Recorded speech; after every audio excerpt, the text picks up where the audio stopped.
Hello, welcome to my podcast. I'm your host, Larry Liu, and today I'm joined by Stefan Ivanovski. He's a PhD student currently in the School of Industrial Labor Relations at Cornell University, studying democratization of ownership and the management of companies, shaping the future of work, and of course, artificial intelligence.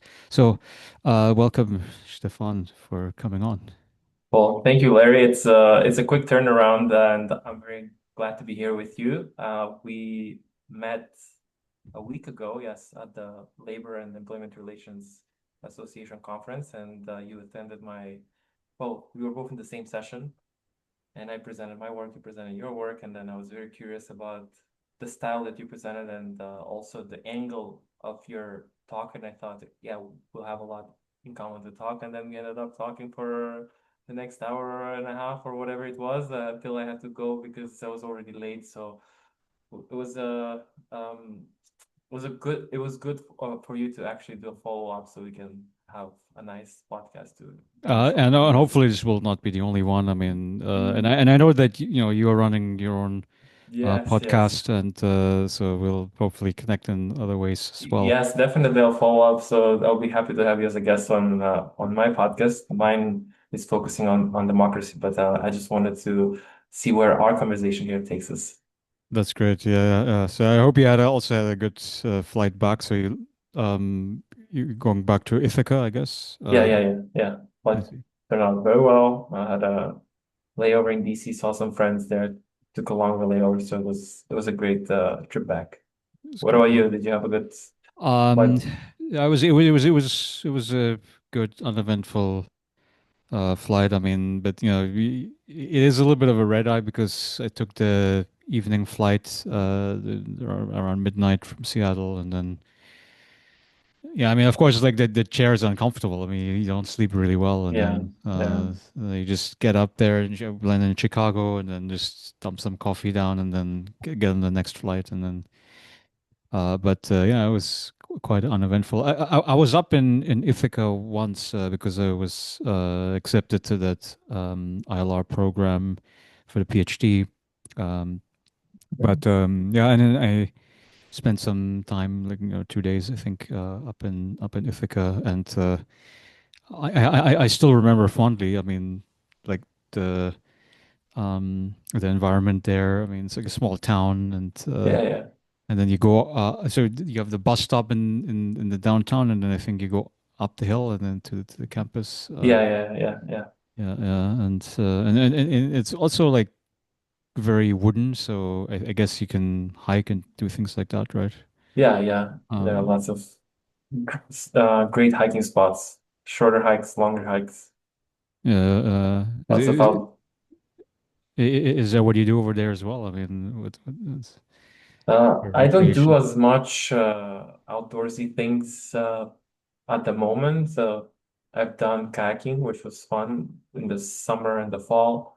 So that's something that I look forward to doing. There are also these great parks here, state parks that have really great amenities for barbecue or for playing volleyball or badminton or any of these other sports that require a net and a ball. So there are a lot of people who actually gather they have these tournaments and leagues for volleyball. But I used to play a little bit last summer. So yeah, there are so many things to do. There are the lakes, there are wineries, people like that, and can go try different wines or even some breweries, and they have great views, good food. So, and it's good for cycling as well. I like to cycle. That's how I move myself around. I move around by bike most of the time. So, we did a trail with my friend last year, which was really nice. It's a very easy trail, Black Diamond Trail, very popular, but the scenery is very beautiful. And there's also places where you can observe fireflies, and it's like a concert of fireflies. So you see a lot of these. So there's a field full of fireflies in the summertime, so it's really magical.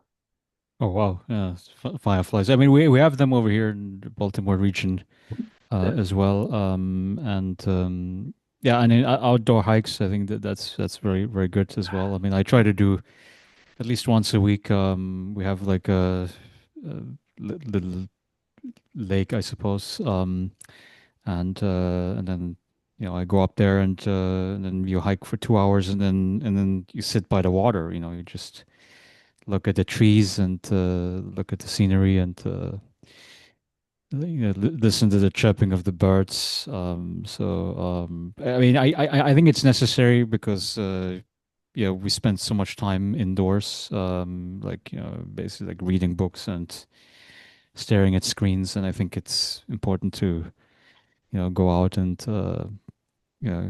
get a little bit of sunshine even, like it's very important. Yeah.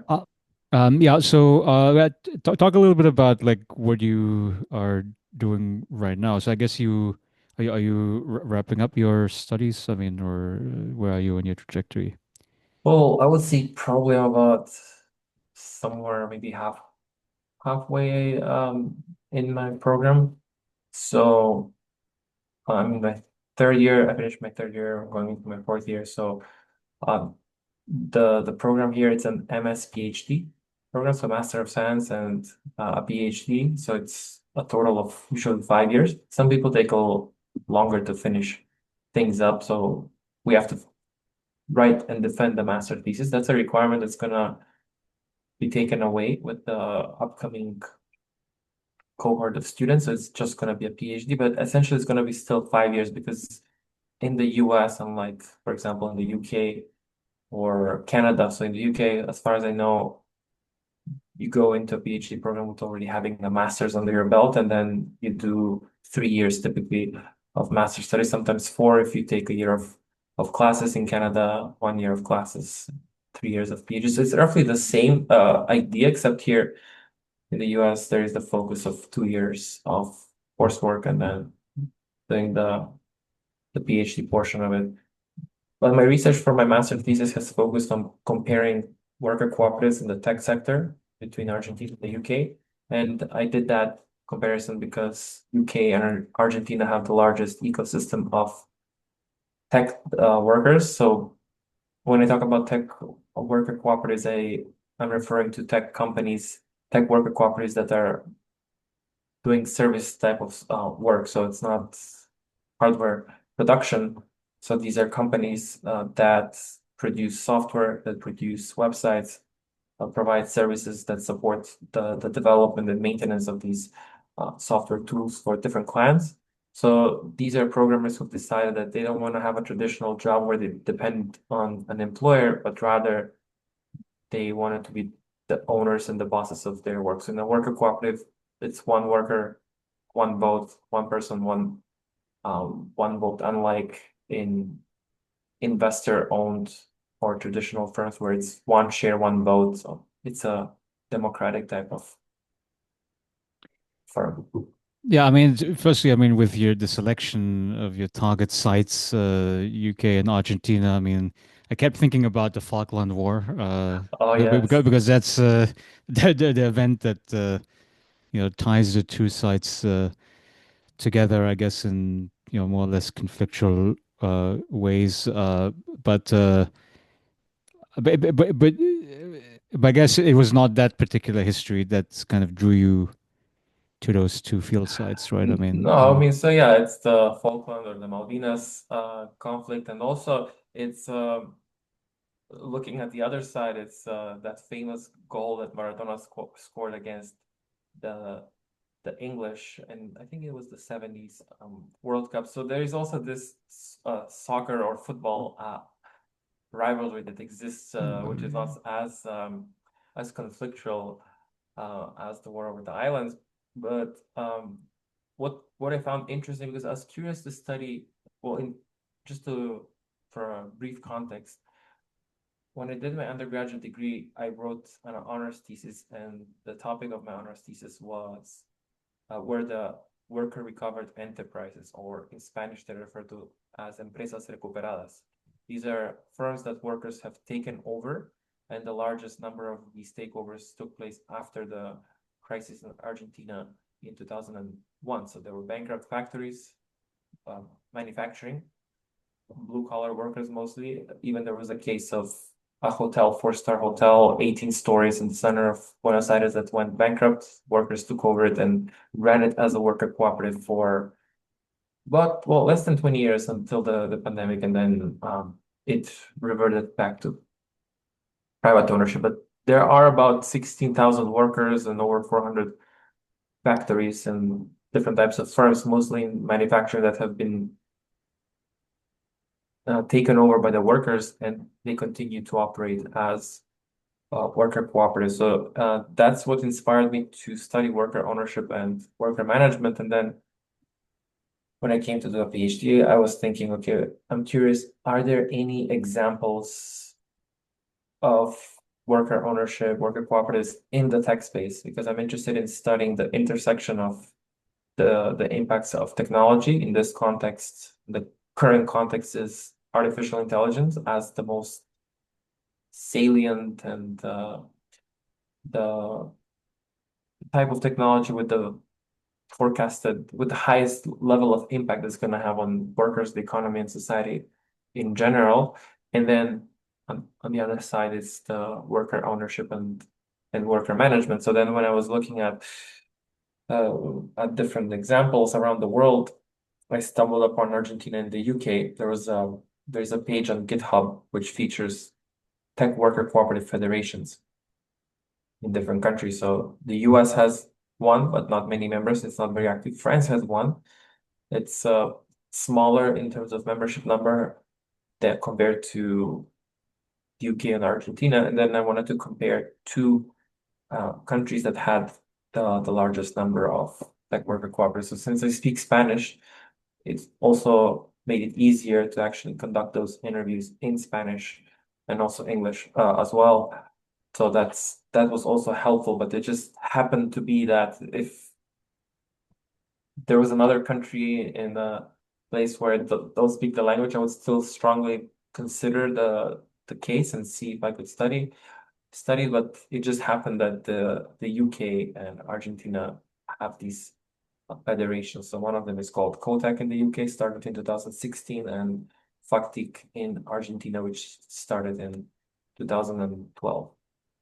Right, and I recall from your talk that you mentioned that the two countries, co-ops have different, you could say, mentalities or different strategies regarding, whether they want to, grow and develop the business or whether they want to keep stasis.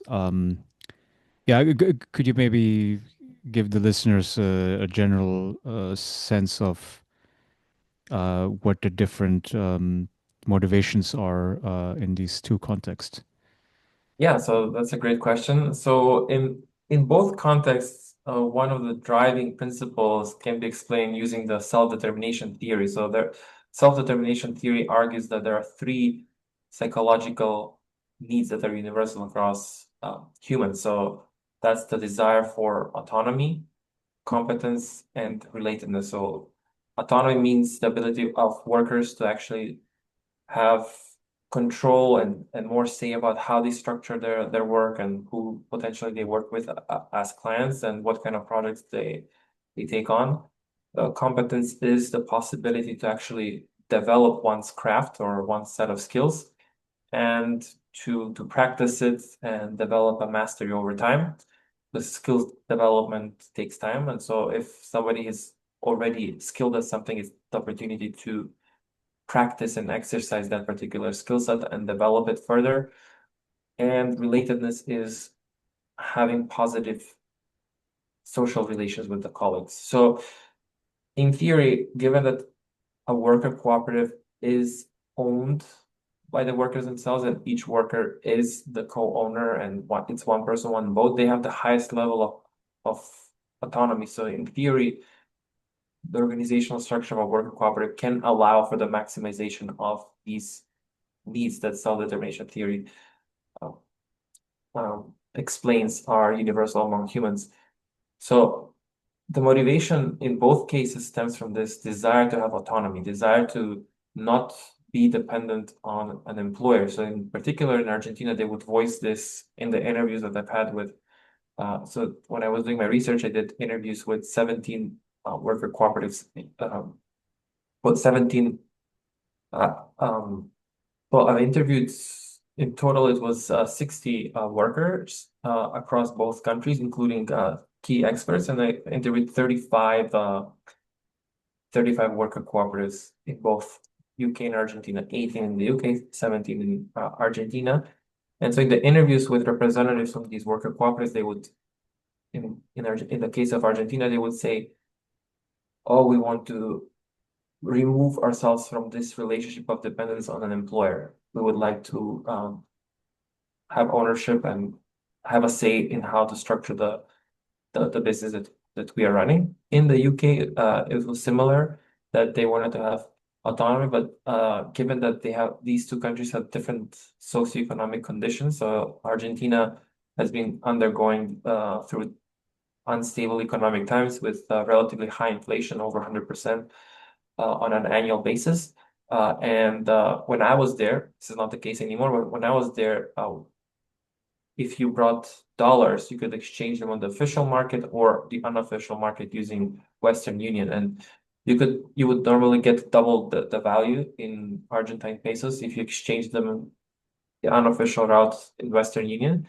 So there was this temptation, one key informant told me, for Argentine freelancers or other types of not only software freelancers, but any kind of freelancer to actually invoice in dollars because they could get um, double their salary. But this is not what a firm can do, and this is not what worker cooperatives could do. But the advantage of still billing in US dollars and exchanging it for the official exchange rate is that at least you're able to maintain the value of your currency over time, because once you get paid in dollars, you can hedge against these co-ops could hedge against the deflationary value. So this economic condition of, and also Argentina being an outsourcing destination in the software development world, uh, the developers from Argentina are in a way targeted by North American and European companies, or these developers from Argentina are seeking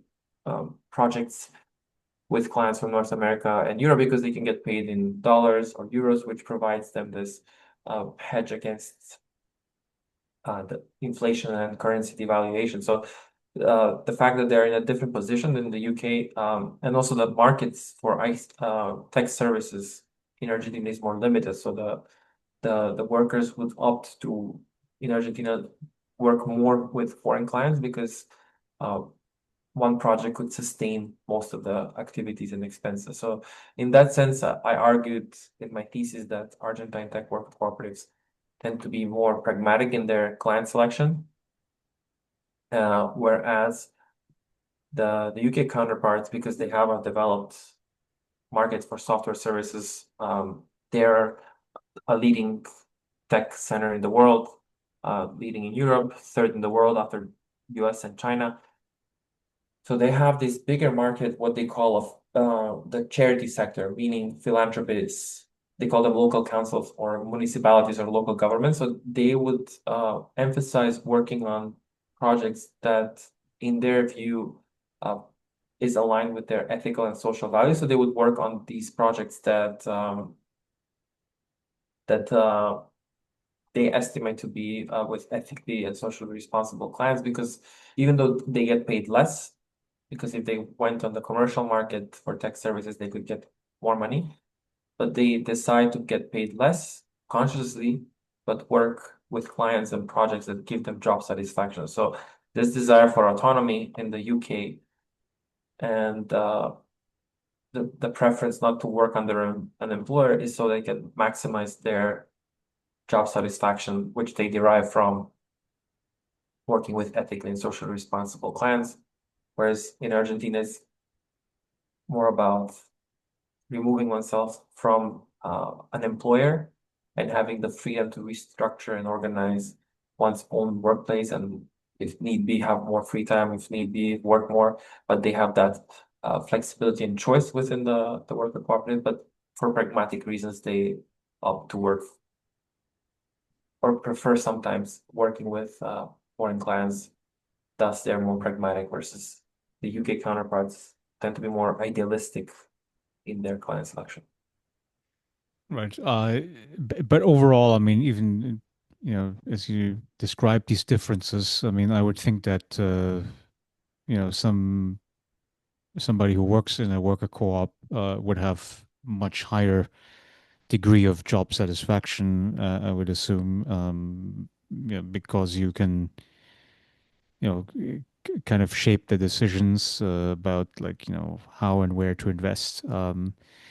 And that's but then, okay, well, if the assumption is that, I mean, if the worker is more satisfied working in a co-op compared to, a regular capitalist company, um, then the issue arises, like, why is it not more common? Why do we not Yeah. hear more Mhm. cases of people working in these co-ops? Yeah, this is what I've been wondering myself. And so, I mean, one challenge that cooperatives face, so it depends on the sector. In some sectors, worker cooperatives are not able maybe to provide that level of satisfaction. Generally, yes, and this year, 2025, is the United Nations International Year of Cooperatives.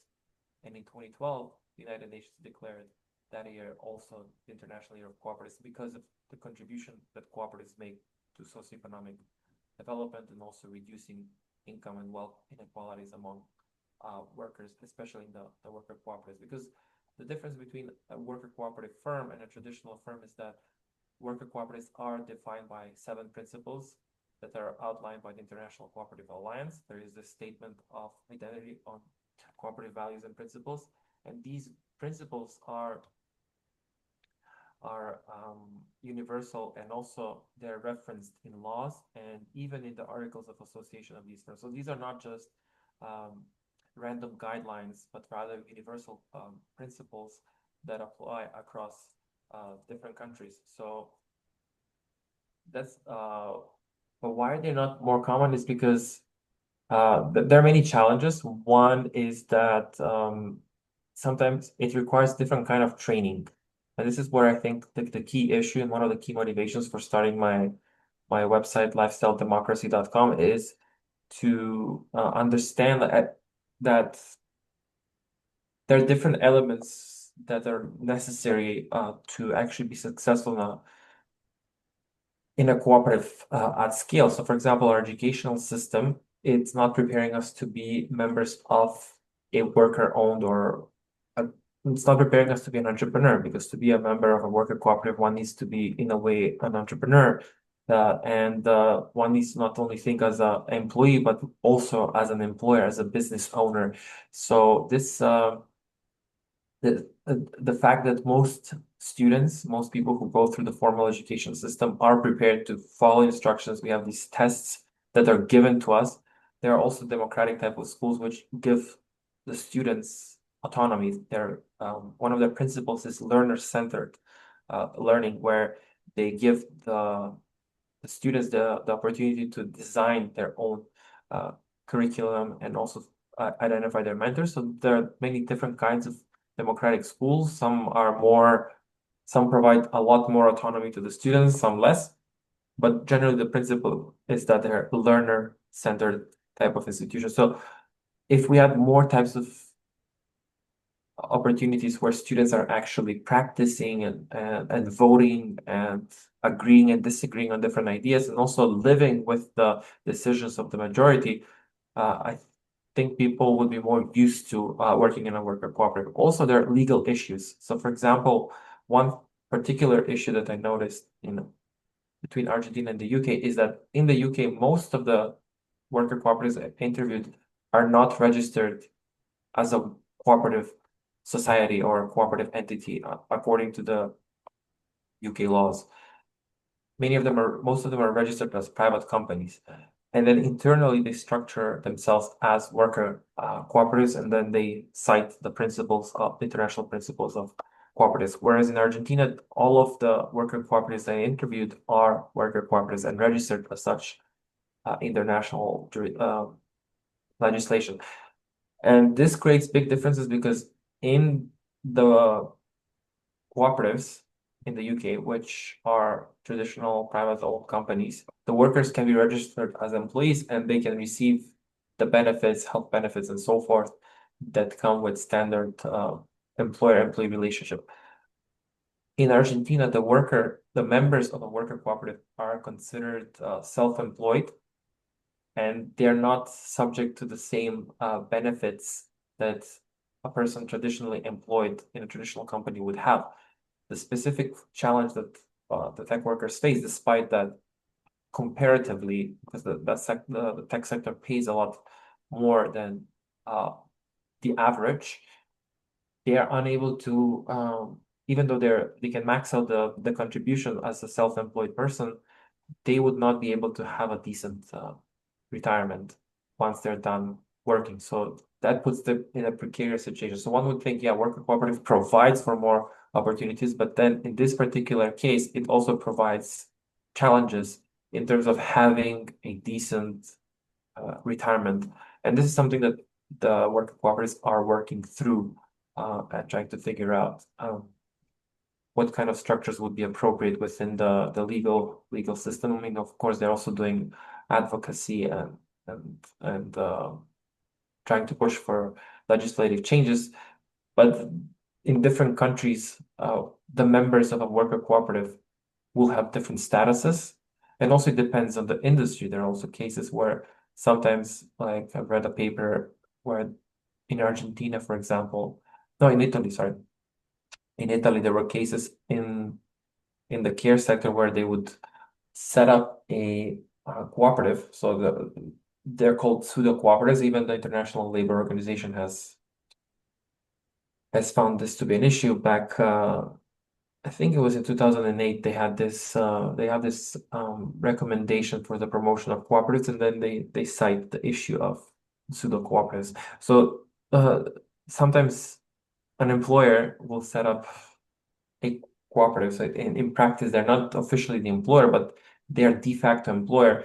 And then they're hiring sometimes migrant workers. And then because they're treated as worker owners, they're not subject to the employee benefits that usually adds 30 to 40% on top of I mean, it's like 30 or 40% of the gross salary, those contributions, depending on the country, sometimes 50%, the total contributions that an employer would have to pay out the gross salary, so that they're able to remove those contributions from paying those contributions and undercut sometimes even legislation stipulations for minimum wage, like in the case of Italy, because they're not technically employees, they're kind of worker owners and considered in a way employers. So there are ways that some exploit those differences. That puts cooperatives in a bad name. So but generally it's lack of awareness and not having a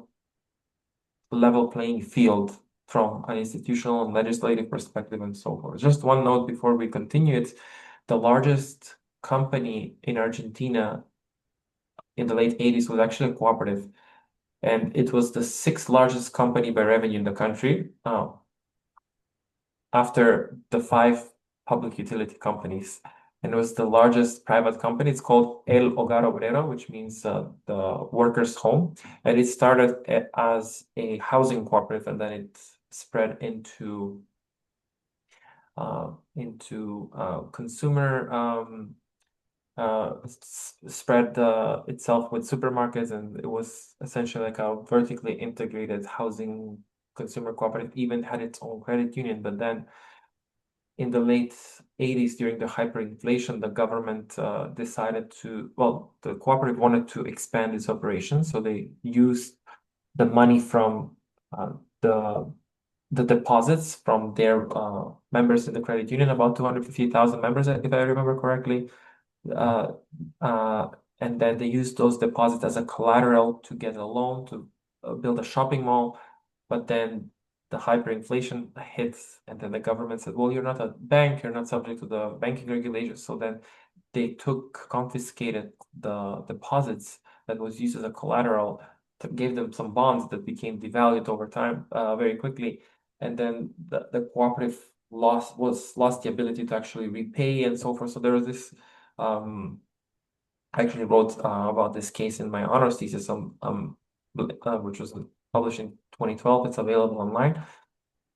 And then that cooperative went bankrupt. It had 14,000 workers who were employed, 2 million members, and it was the largest private firm. So it's possible to scale, and Mondragon is the largest federation of worker cooperatives uh, in the world with about 80,000 workers in northern Spain. So there are these cases, but also it depends on the culture and the history of organizing, and a lot of the people who started worker cooperatives in Argentina are European migrants with experience in worker organizing and cooperatives.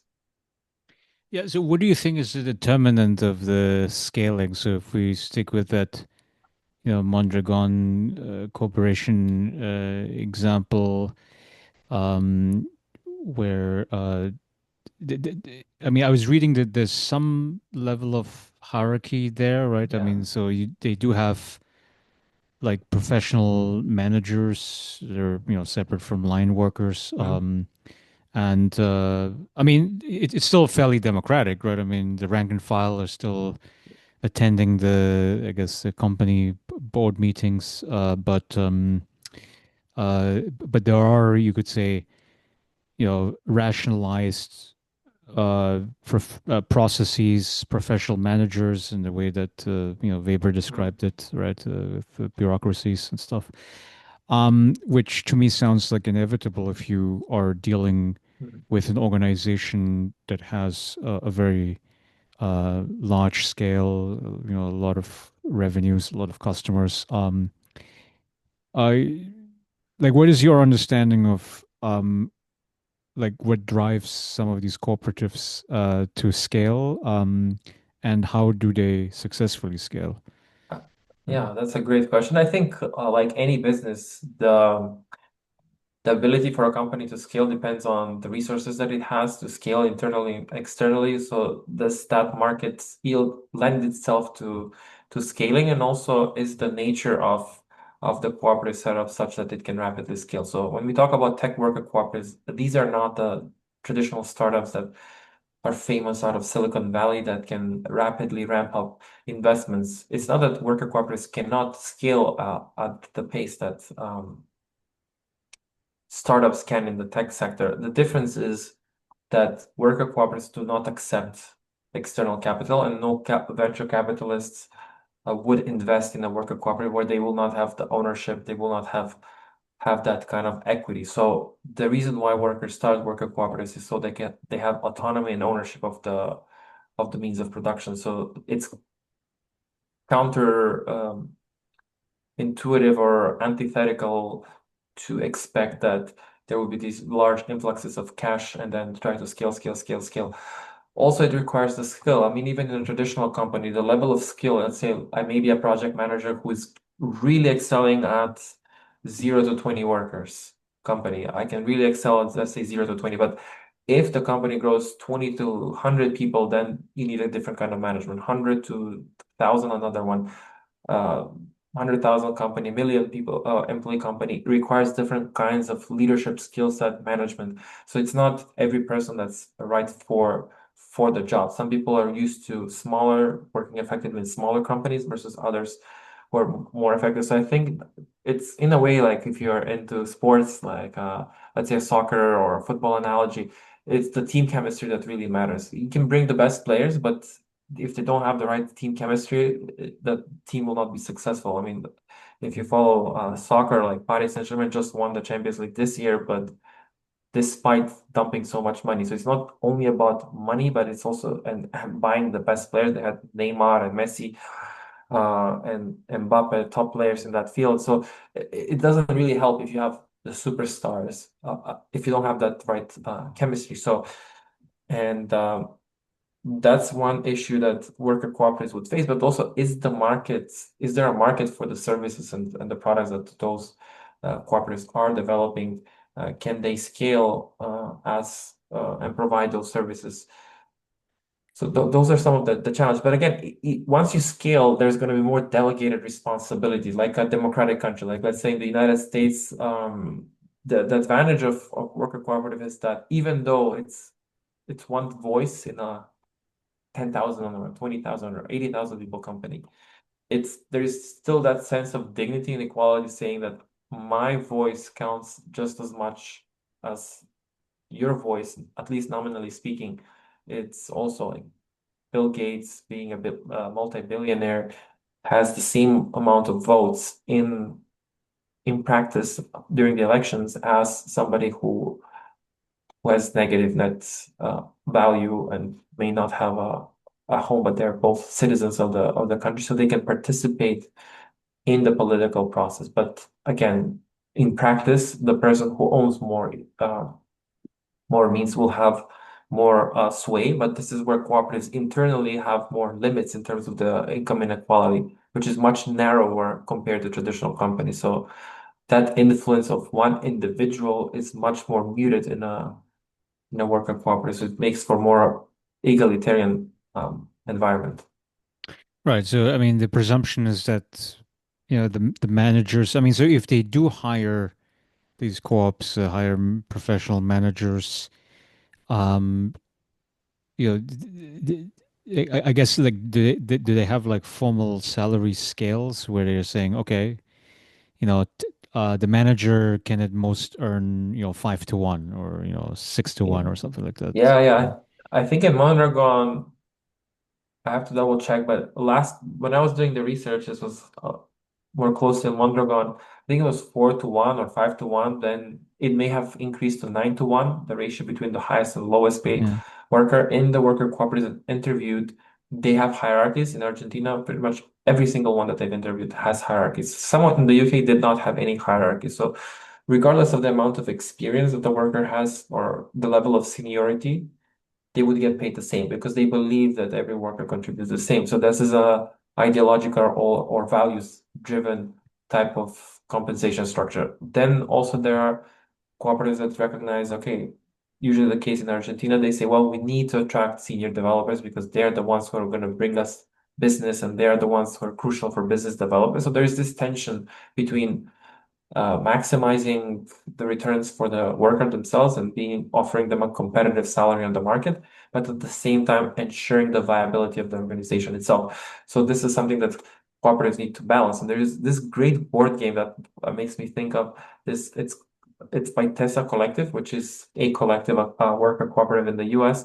They create these board games and they have their own board game called Quapoly. So it's the goal of that game is that either everyone wins or everyone loses. So each player needs to be mindful. We all start with different levels of resources, different amounts of money, and then as we are playing in the game, there are things that cost us money. There are ways that we make money, but then we have to collectively decide. Okay, um, Larry doesn't have enough money to make this round now, so we have to chip money for Larry, to support him. Or the cooperative doesn't have enough, so we need to put money in the cooperative to make sure that the cooperative doesn't become insolvent because that's how you lose in the game. So it's a different mentality when you work in a worker cooperative. It um, it makes you think about the well-being of the other workers and also the cooperative itself. Whereas when you're an employee, you just think about punching in, punching out, and in some ways it's easier because you don't have to worry about 9 to 5. You clock in, clock out, and someone else thinks about the business. But in a worker cooperative, everybody to some extent needs to think about the viability of the business because everyone has a stake. Right. So the neoclassical assumption in economics argues that there is a free rider problem, right? Where, okay, if you give everybody the equity stakes, you pay everybody equally, then there's, like, let's say most of the people, let's say it's 80, 90% are, going to be, I suppose, normally motivated to chip in, but then you might have some that might not do it. What's the empirical experience? I mean, is the free rider concern a serious one or not? I haven't found that the free rider is a serious concern, although when you read some books and some more ethnographic types of studies, you can kind of get a sense that there is some of that free rider effect. But I wouldn't. But you can also argue the same exists in a traditional company. Also, cooperatives, they don't necessarily have to have equal salaries. There is different views on that. Um, my personal having worked before in business and so forth prior to doing a PhD, my personal opinion is that there needs to be some level of hierarchy in order for hierarchy in salaries. Uh, in order to attract the right kind of talent. One of the issues that uh, cooperatives face, and this is something that studies on Mondragon have shown, is that the lowest paid workers generally paid more than the lowest pays in that sector in other firms, so in that industry. But then the highest paid workers, usually the managers, are paid less than what they would be paid on the market. So then, in a way, there is a disincentive for senior workers. One way that in the interviews I've done with worker cooperatives in the UK, one way in Argentina specifically, I remember more vividly those cases. They would they would structure these bonuses.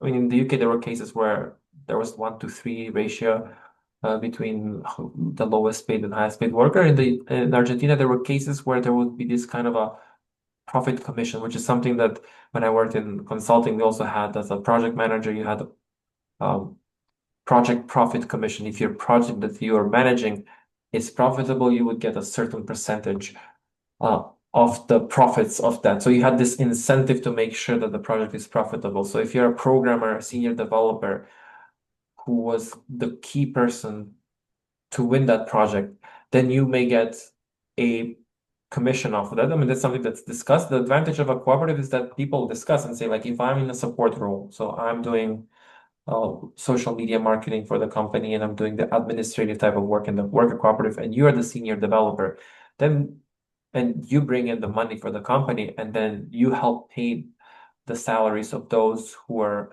what in consulting people call non-billable workers. Like in this example, it would be me, you would be the billable one because your time is billed to the client and your time brings money into the cooperative.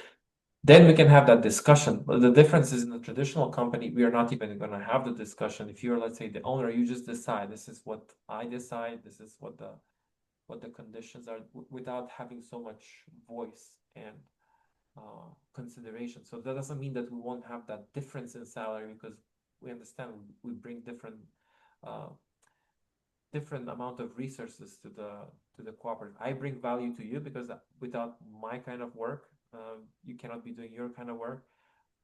There was this anecdote from a book that I read. I don't know for where exactly it was, maybe a book or something along those lines. There was this janitor, and he was cleaning the hospital, and he said, I help, save lives.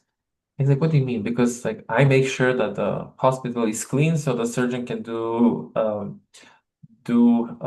their job, and I without thinking about the cleanliness of the hospital. So yeah, I save lives.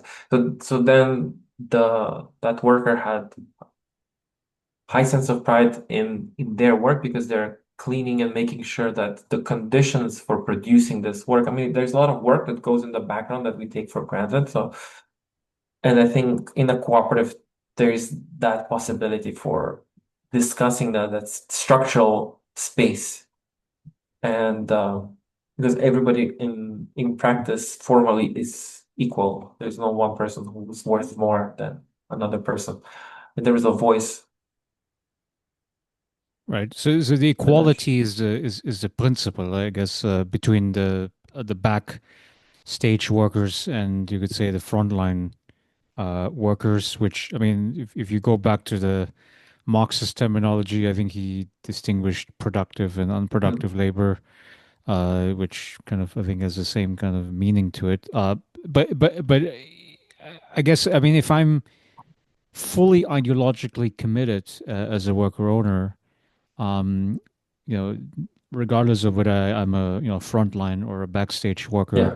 probably um, uh, agree to these conditions of equality between these different workers.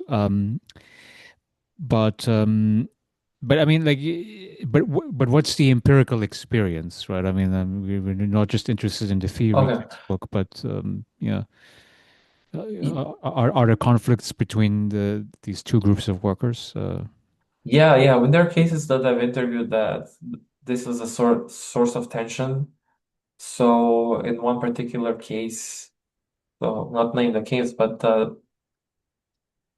some cooperatives have particular forms of governance. So there are different kinds of models of governance that were mentioned and described to me, like holicracy, sociocracy. So, for example, sociocracy is a type of governance model which is consent-based, meaning it's good enough for now, safe enough to try. So, for example, if workers want to decide to do to launch or introduce a new tool, let's say, okay, we're thinking of using this new tool, let's say ChatGPT in the company, and then let's try it for 6 months and see how it works. So then it's it's time limited. So we say, okay, we'll give it a try for 6 months. We'll only use it for this particular use. So it's not changing everything in the way things are done. And then then the workers can decide whether they want to do it or not. But if somebody has a strong objection to it, usually the idea with sociocracy is not to have uh,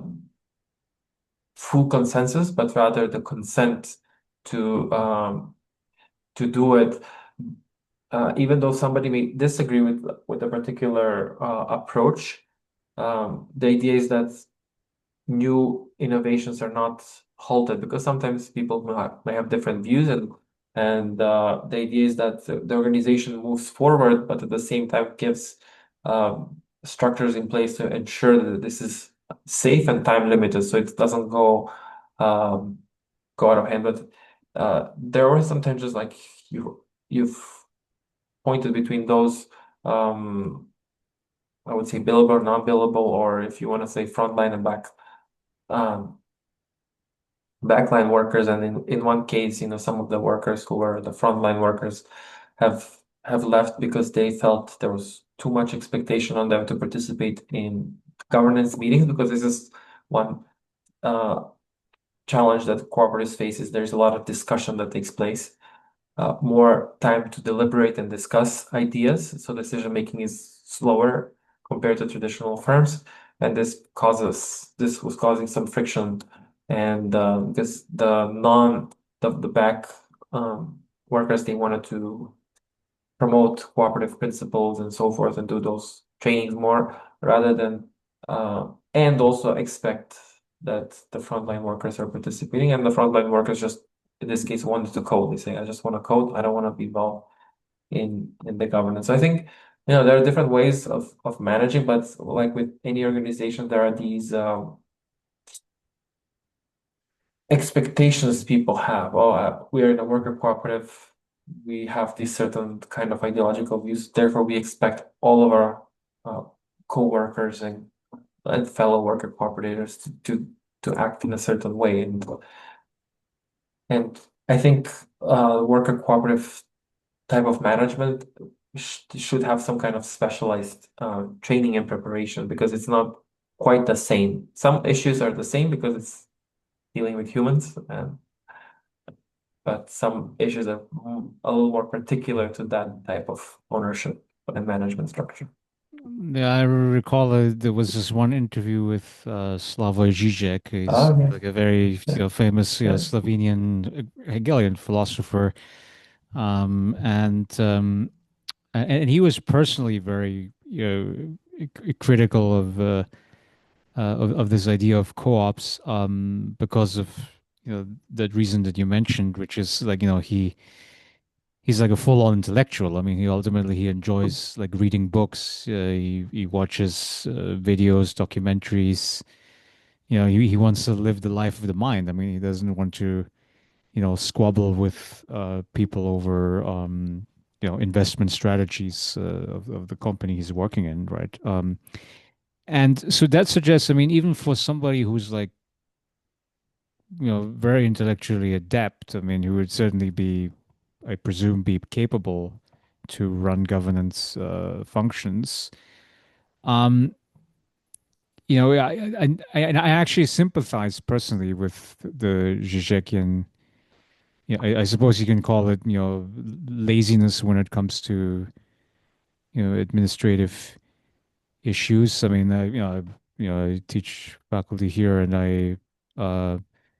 we are asked to do some administrative work, and yeah, and I'm also not necessarily kind of wanting to be the leader in all of these committees. So I, I, I, I guess like is that like dislike of doing governance activities? I mean, is that like you could say the death knell of a co-op? I mean, or is there a way to be a co-op member and yet I don't know be not interested in governance issues? Yeah, sure. I mean, there are many.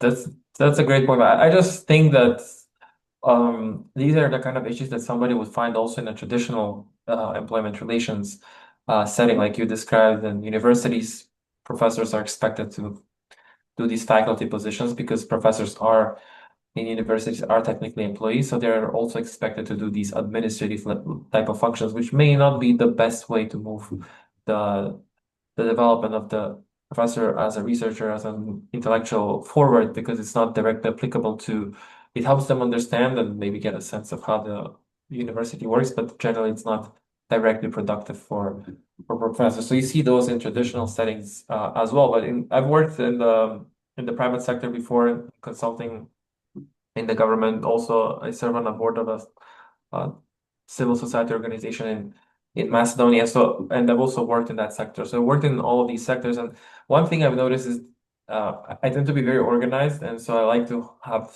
good structures and good um, work processes in place.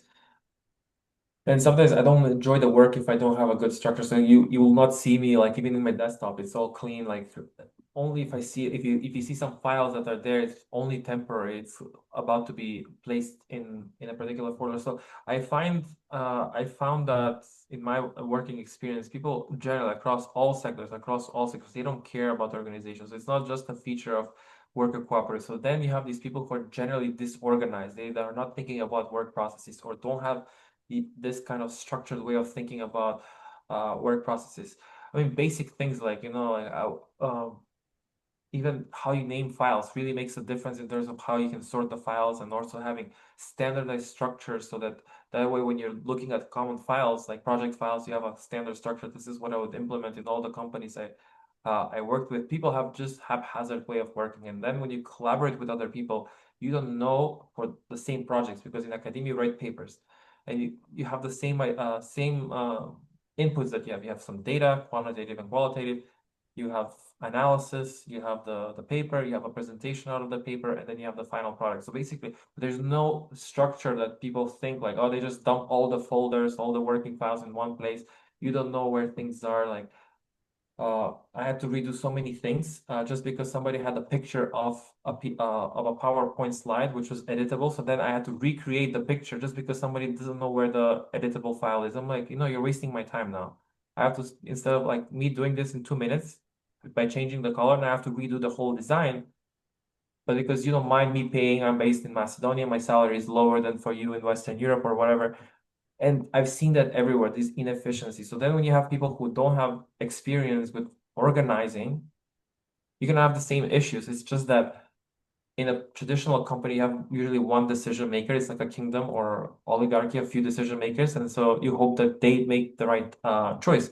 Whereas in a cooperative, everybody can say their opinion, everybody has a stake. But that's not to say that you cannot create a worker cooperative structure where, some people can work less and some people can work more on administrative type of deals. I think a good manager would recognize the skills of a person and try to put them in that field. The challenge is that sometimes what people want to do is not what we can sell on the market, or maybe we don't have the capability or the knowledge to sell that particular skill that that person offers. So then it's hard to place them. So then I remember there was this person colleague I worked with, great at marketing, not so good at Excel and analysis. And so the managers above me would place her in projects that required her to do analysis. It's like it's not gonna work, but okay, that's the kind of work that was available. So then when the opening came in the company for a marketing position, I vouched for her strongly to go into marketing because it's not she that colleague was not going to be helpful in this analysis because she doesn't like it. Over time, she will just leave the company, even though she's great colleague, but not the right fit in terms of skills. So when you have those kind of issues in an organization, and because when people start a worker cooperative, sometimes it's their first entrepreneurial experience, they're learning how an organization works. They're learning how to set up these processes in place, and then there's a lot of trial and error that's going on. But still, what I find admirable is that at least in the tech sector, companies are growing in Argentina, despite the imperfections in processes.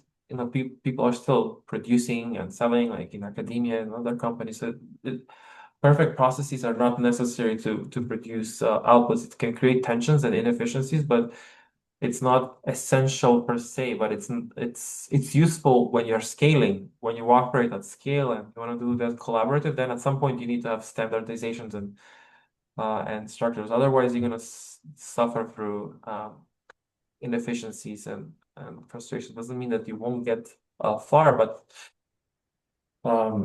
so Yeah. that's I will Yeah. stop there. Yeah, so organization you say is important, but then you mentioned leadership as well. So that is to say, like somebody who recognizes, so in your example, that staff member is great at you know doing sales and marketing, not so good at doing analytical work. Hmm. And then I guess a good manager would have to recognize the talents of each of the staff and then put them in the right position. Um, but I mean, okay, but then if you narrate it in this way, I mean, how would that be different from a regular company? I guess if Yeah. you have it in a co-op, I mean, the sort of like leadership, you know, well, good leadership is always important, right? I mean, how is it Yeah, different yeah, from a yeah. regular Yeah, so company? okay, just to this reminder what I was gonna say. So um in one word, it's autonomy that makes the biggest difference between traditional and non-traditional firm. It's the level of autonomy that the worker has. So yeah, so in a worker cooperative, there are cases, there's this network of it's a network of freelancers. It's called Smart. It's present in several European countries. So the administrative part, so there's this legal entity, and so the administrative part uh, is it's kind of semi-automated. So there is a team that handles the taxation and so forth. So you as a freelancer go on that platform. It's kind of like, let's say, Upwork or these other platforms, except it's a cooperative one. So the contribution that you're paying is much smaller, so that you can just focus on working on your craft and then paying a small fee for someone to take care of the administrative parts. You can do that in a private company. You can do it in a cooperative setting as well. There are people who are great at organizing and structuring things, and then people who don't like that. So allocating the right people in the right place and giving them responsibilities and tasks can also work. One of the differences in between worker cooperative and a traditional firm is the autonomy that the worker has, and also the level of transparency that you would have, because as a owner you also will have transparency over the financials, you will have transparency over the operations and so forth. So you have a lot more knowledge. There is not so much knowledge barrier. There was one case of freelancer cooperatives, both in the UK and Argentina. So they would set up this legal entity, which would be the worker cooperative, and then workers would work as much or as little as they wanted, and they would just get the amount of money that they brought in, with paying a small fee for the administrative expenses. And sometimes it's better to do that because when you're invoicing as an individual, you cannot take advantage of sometimes of tax deductions. You have sometimes work-related expenses. You do not have a business expense account. Also, as an individual, you do not have maybe the capabilities to invoice clients in a particular way. I mean, Venmo in the US or Revolut in Europe, these are popular platforms to send money to one another, but that's not the way to do actually business by sending money to an individual account. Sometimes it's more tax efficient to do it through a business. You work as a business, as a freelancer with that entity. So there are many different structures to organize it, but the biggest difference is the level of autonomy a worker has because you're not dependent on an employer. If you can afford that kind of lifestyle based on your skills and so forth, then you have the autonomy to say, okay, I'm gonna take more work, I'm gonna take less work, I'm gonna take more vacation, I'm gonna take less vacation. There is that level of autonomy to decide, I will take this project, I won't take that project. So, and you can afford to say that. But also depends on the viability of the company. But if you're talking about more about network type of experience, where I think Smart has, I don't know how many members they have, or but they work. So like I can join that network now and then do some projects with them, and then my payment would be wired through the Smart cooperative. And one of the advantages, that sometimes companies don't want to sell to individuals. They are requiring that there is a business legal entity to deal with. They will not sign this type of contract. So there are advantages of setting up a legal entity, but again, the difference between a cooperative and the traditional firm is the level of autonomy the workers would have, the potential to satisfy these other psychological needs like competence and relatedness, but also it's very hard to manage oneself because this working in a worker cooperative requires that you think about yourself as an entrepreneur, and then think about the organizations. It's not just thinking about, okay, how can I make money, but also how can the organization I'm part of make money. As an employee, generally, most people don't think, and I think going back to your initial question is why do we see more worker cooperatives? It's partly the level of playing field, but also partly I feel like the cost, the friction to actually be in a worker cooperative is too high for the amount of perceived benefits. If I could get a lot more benefits by working in a worker cooperative, as an example, than working in a traditional company, then I think more people would be open to it. But also there is very little awareness about this. And the good thing is there are a lot of small companies. Most companies are small, and that size is very amenable to running a worker cooperative successfully. And a lot of businesses tend to be more localized with local networks. So from that perspective, um, the worker cooperative structure is very amenable, although they can scale as well. It's just that the vote and the power of the voice of the worker gets diluted the bigger the cooperative is. Right. The issue is always this point of accountability, right? Where, if the number is small enough, I mean, I can isolate the free rider problem very easily, because I know all of the people, whatever, Stefan and Yeah, Joseph and all this. So everybody's kind of accountable here. Versus if it's like, like, I mean, at the level of a city, right, with millions of people, you can, uh, your neighbor could be, a criminal, and you wouldn't even know it, right? I mean, and so yeah, the scale is an important element. The other thing I was thinking about is, because you mentioned like the industry that you were studying is the tech industry, the tech sector. Um, like if I think about, like, a tech worker, a computer coder, I mean, these are, you could say, highly privileged people sure. within the broader labor market. And I mean, I was, because I hear of like more common cases of like cooperatives would be, I don't know, like, grocery stores or something like that, or uh, uh, like the coin laundry laundromats, right? Um, y- uh, yeah. So, like, does the industry matter with regard to how successful or stable a cooperative is going to be. I mean, industry does matter, but cooperatives are present across all industries to varying degrees of success. In some industries, they're actually highly successful. In agriculture, there are a lot of cooperatives are very successful. Retail, consumer cooperatives, credit unions, in general, they're very popular in the US. So credit union is a type of cooperative bank. So they're very prevalent in many places in the US. So you can find them in any pretty much county.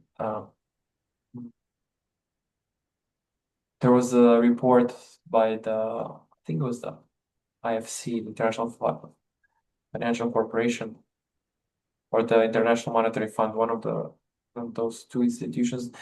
They were citing the resilience that credit unions have after the Great Recession, 2007, 8.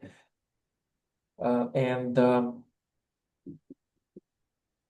For example, I've also gone to some conferences where we've talked about platform cooperatives. So these are trying to challenge the way, let's say, the big traditional platforms operate, like Amazon or Uber and so forth. There are cases of cooperatives that operate in those spaces, but they don't have the access to the funds that traditional investor-owned firm would have, or firm owned by shareholders. So there is that difference in structure that either attracts or detracts capital, and that also influences how much a cooperative can be successful. Because, for example, there's a case of a taxi cooperative, platform cooperative. The challenge was developing the software, and it's really difficult to develop high quality software. It requires a lot of money, a lot of skill, and it's not just building the platform, it's also maintaining it. There are so many bugs that emerge over time, and then once the bugs are fixed and new ones emerge, there's software updates and so forth. So one requires a team to maintain those. And so the startup costs are very high in certain sectors to effectively compete. And this is why usually in the venture capitalist world, I mean, the Revolut, companies like Revolut, which is it started as a financial institution. Now it may have gotten a license to operate as a bank, or N26 from Germany. When they were operating, I read somewhere, I think it was a blog or a report, which said that they were spending over 1,000 euros or dollars to acquire a customer, and a lot of their customers don't even make that much money. So they're investing a lot of money and running a deficit for years in order to capture a significant size of the market before they can potentially start seeing benefits. So some of these companies that we see that are successful in the startup world, these unicorns, are funded with lots of cash, which usually worker cooperatives do not have because they provide that sweat equity. So of course, the level of scaling that can take place is different. And there are cases in Argentina that I've seen that in 2 3 years they've grown to 60 worker members, and the largest one has about, when I interviewed them, they had about 150 workers.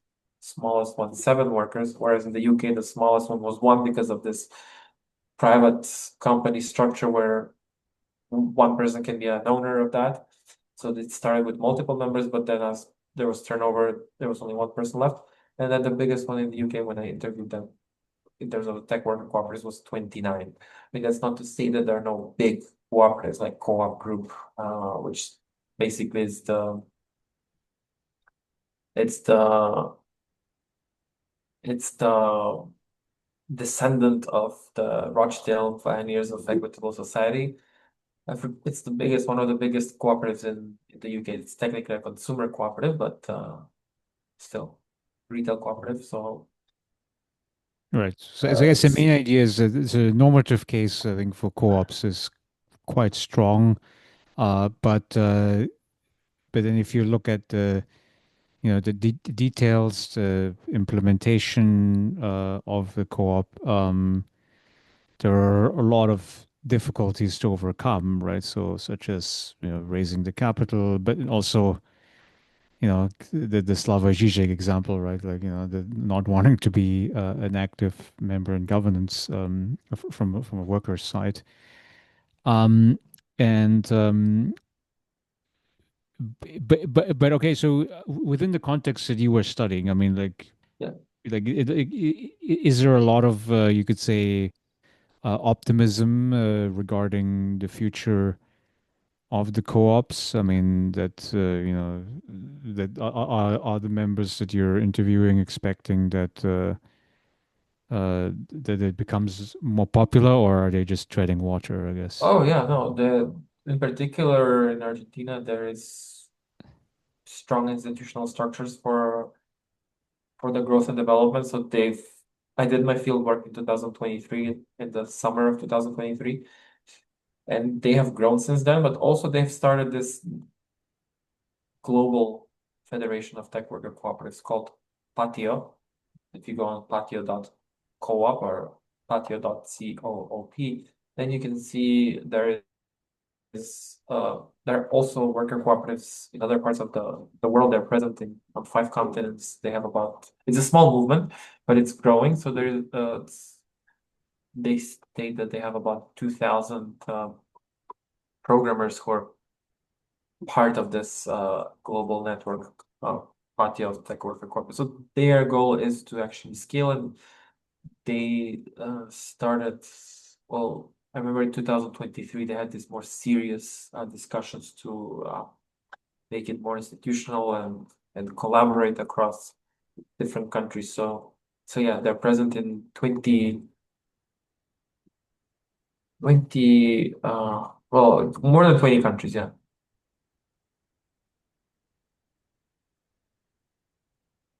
Right. So there are successful cases, and hopefully we'll see more of the activity in the future. I mean, um, yeah, and then the other thing that you addressed briefly is so you study AI and kind of the Yeah, impacts that AI has, and I mean I'm part of the AI center at my university, so AI is kind of the big topic for basically everyone. I mean, the universities or industry and government and everywhere. I, I guess how do members of a co-op talk about artificial intelligence and as a as a tool to help them do the work, but then also it's talked about very negatively because of the job insecurity and the job displacement that comes from automating coding and things like that. yeah. And of course, we read about the Microsoft, like they laid off, I think, 8,000 people, and I think Mhm. a lot of the big tech companies doing the same thing. Um, and they are quite open. They're like, well, yeah, I mean, of course, AI can do the back office and the coding just as well as the humans. Um, and I would think that because of you could say the social ownership, uh, socialized ownership idea that layoffs are not going to be a part of the plan for like tech co-ops, right? Like, what's your take on that? Yeah, I mean, empirically, worker cooperatives are more resilient in times of crisis, and their approach to dealing with layoffs is different. So they may, in some cases, reduce the number of workers. In the case of Mondragon, because it's a network of worker cooperatives, they would try to move the workers to work uh, in different worker cooperatives, but generally they would probably reduce their salaries. This is what the empirical evidence has shown. When I was doing the interviews, this was 2023. ChatGPT and other AI large language models were still nascent, so there was not so much structured discussion, and there was no use. Even though I was curious to talk to worker cooperatives and see what they thought about it, there was not really strongly cohesively formed. But I heard that there is some discussions now. There are efforts to actually build cooperative AI. And also, there is a conference in Istanbul in mid-November called Cooperatives and AI. So there's focus will be on discussing how cooperatives intersect with artificial intelligence. But generally, there is this more of a, from my cursory uh, discussion, And there's another project that I'm working on where we're studying with my advisor the impacts of artificial intelligence on workers in the game development industry. And I've interviewed few game studios that I work at cooperatives, and there was not a big difference in terms of how they approach based on anecdotal or these kind of discussions. Some workers would say that smaller studios would be more open to experimenting with the use of artificial intelligence. But one of the challenges, let's say in game development specifically, for example, with voice acting, it's easy to replicate the voice. Someone told me it takes 3 seconds to actually 3 seconds of recorded audio for artificial intelligence to pick up our voice and emulate it. It will sound synthetic and not quite natural. You can kind of feel it sometimes, but it usually is very good and it has become very good. But one of the challenges is copyright, even with writers, workers who write the narratives and the scenarios and so forth and the discussions. It's there's copyright issues. So where does the content come from? And so usually big studios, the AAA studios that produce the big games, they're shying away from using artificial intelligence. So it depends.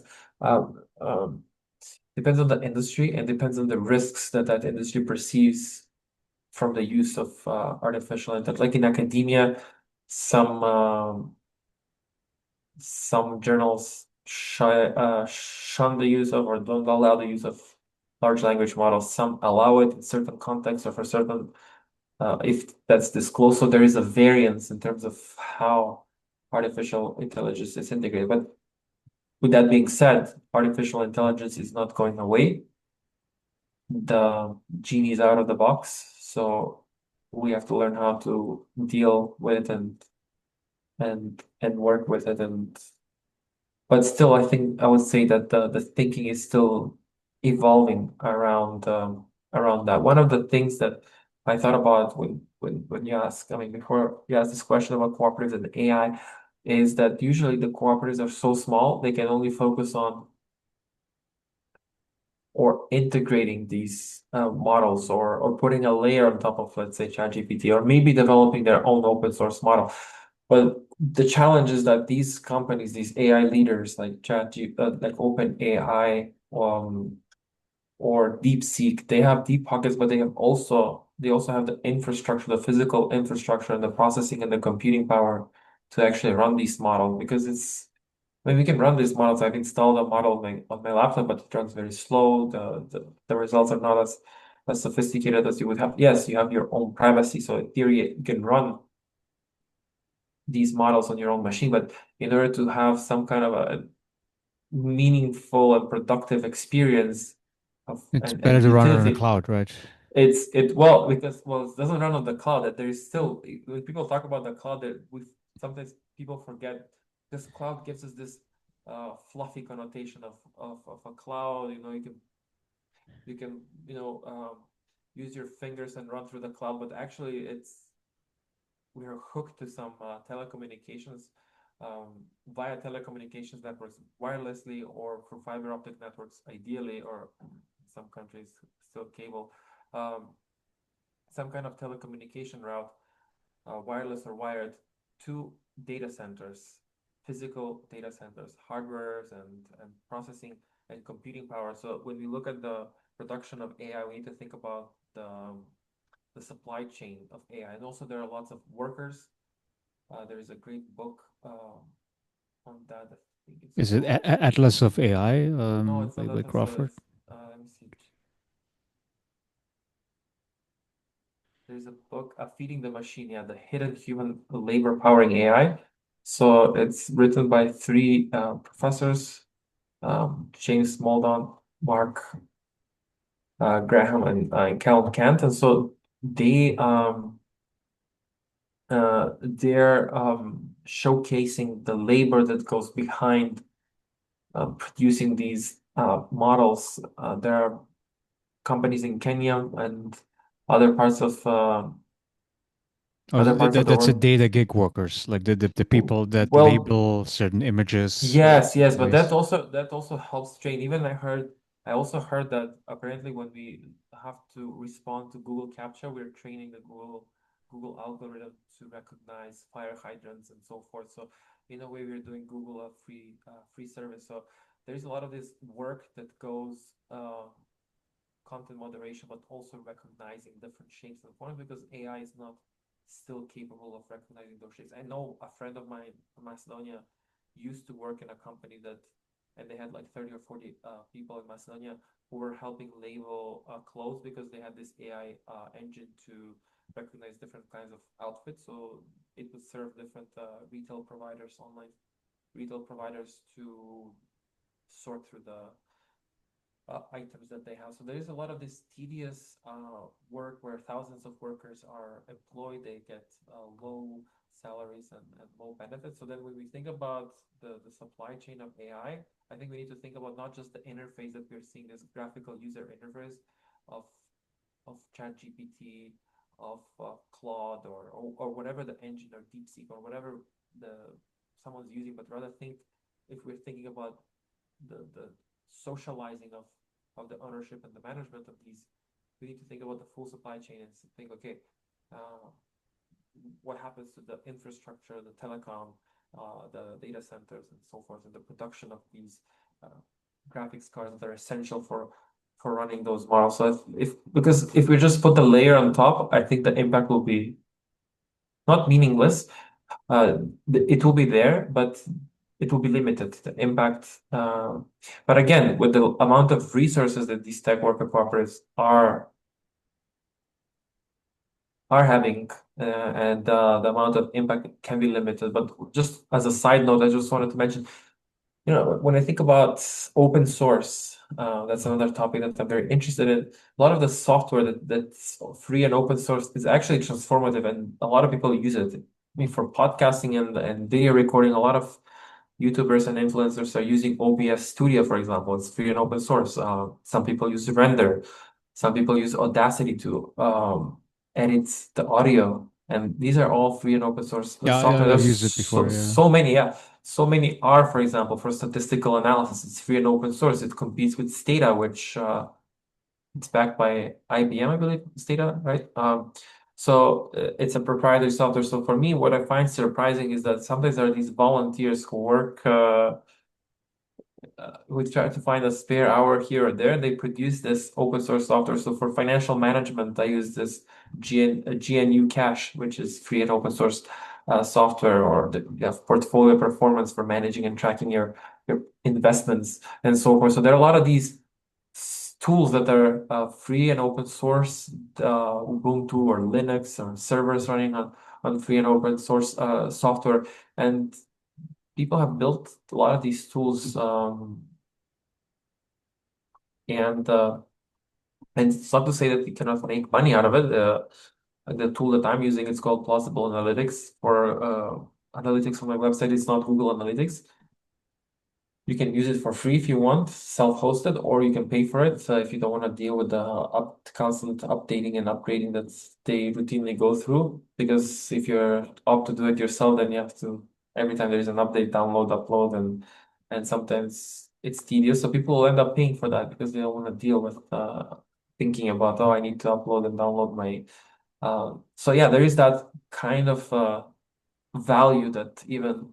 Um, Open source software developers can add and also make a living out of something that people can freely modify, freely use. Still, there are some examples, positive examples of yeah, but again, there is that free rider effect. But like just as a last point, there is that free rider effect. But for me, what's curious, and I'll be happy to hear what you think about it. So there's this neoclassical tendency to view, okay, there are these free rider issues, which I've also seen in private corporations, especially big companies or the government. Any place that's so big that sometimes people can hide away in these nooks and crannies of the organizations, even in any big corporation or organization, it's possible to encounter this free rider effect. And I've heard it for so many people, and working with large clients and consulting, I've seen that fair share of that. So it's not unique to, let's say, cooperatives. but what I was curious is like what motivates some of these people to actually produce software that's free and open source, and sometimes it's even more successful than its proprietary. Like, there's no like this, yeah. Uh, what are your thoughts on that? Open source. So yeah, just the example that you were using, like RStudio versus Stata, and in the master's program we did Stata, and then when I did the PhD in Princeton, they taught us R, and I quickly recognized the advantages that R has. I mean, you did have to spend a little bit more time like learning the syntax, the coding, versus, I mean, I think in Stata, I mean, there's not too much coding. I mean, you just load the data set and then type in the variables and then just hit reg, I guess, regression. Um, and but then like oftentimes you get stuck when you coding up something, and then you Google it and you go to Stack Overflow. And nowadays I would say that with ChatGPT, I mean, it's even more streamlined effectively, right? Because they scraped all of the Stack Overflow content to basically provide like on point coding advice. And yeah, and I quickly recognized that the that in this case, with statistical packages, statistical software, that the open source version is going to be superior. I mean, because it's free, it's easy to use it. Then you have more people that contribute content towards it to basically fix the bugs and improve the product. I have the same impression when it comes to like knowledge. Uh, uh, you could say encyclopedias, right? So, Wikipedia versus the Encyclopedia Britannica, which is, I guess historically that was the main reference work, right? Mm. If you wanted to look up concepts, ideas. Um, and now I don't think there's, anybody that would, you know, pay any money or to Encyclopedia Britannica. And clearly Wikipedia is a superior product because you allow anybody to edit, and like instead of paying like, let's say, 100 experts in certain topics, who could be, whatever, Harvard or Cornell PhDs or whatever. I mean, but um, but it's always better to have like the hive mind, right? That is to say, basically all of the netizens, all of the global internet users combined, uh, always produce a superior product compared to the ones that are proprietary and like limited to like a few so-called experts.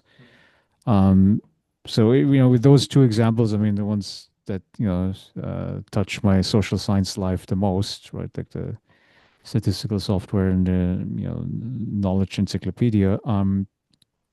Yeah, I mean, clearly, I think that open source is the way to go, and I hope we see much more of it.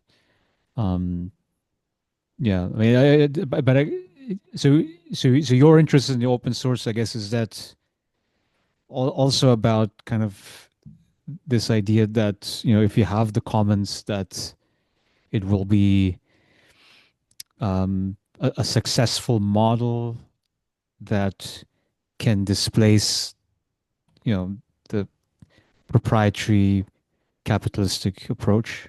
Yeah, I mean, one thing if we go the Slavoj Žižek intellectual route, because we're creating essentially these kind of enclosures. We're creating these digital enclosures and saying, okay, I mean, there is space, room and space for competition and having the same kind of system, but in a different package, like Microsoft versus Mac OS operating system versus Linux, and or in the cell phone world, Android versus Apple. So I think for certain kinds of aspects, it's more efficient to have centralized repository of knowledge and database. So, for example, in the university space, in academia, we have all of these different publishing houses, all of these journals, and there is only one Wikipedia. I mean, there are other encyclopedias, but nobody thinks of any other encyclopedia anymore. It's just Wikipedia, and that has become a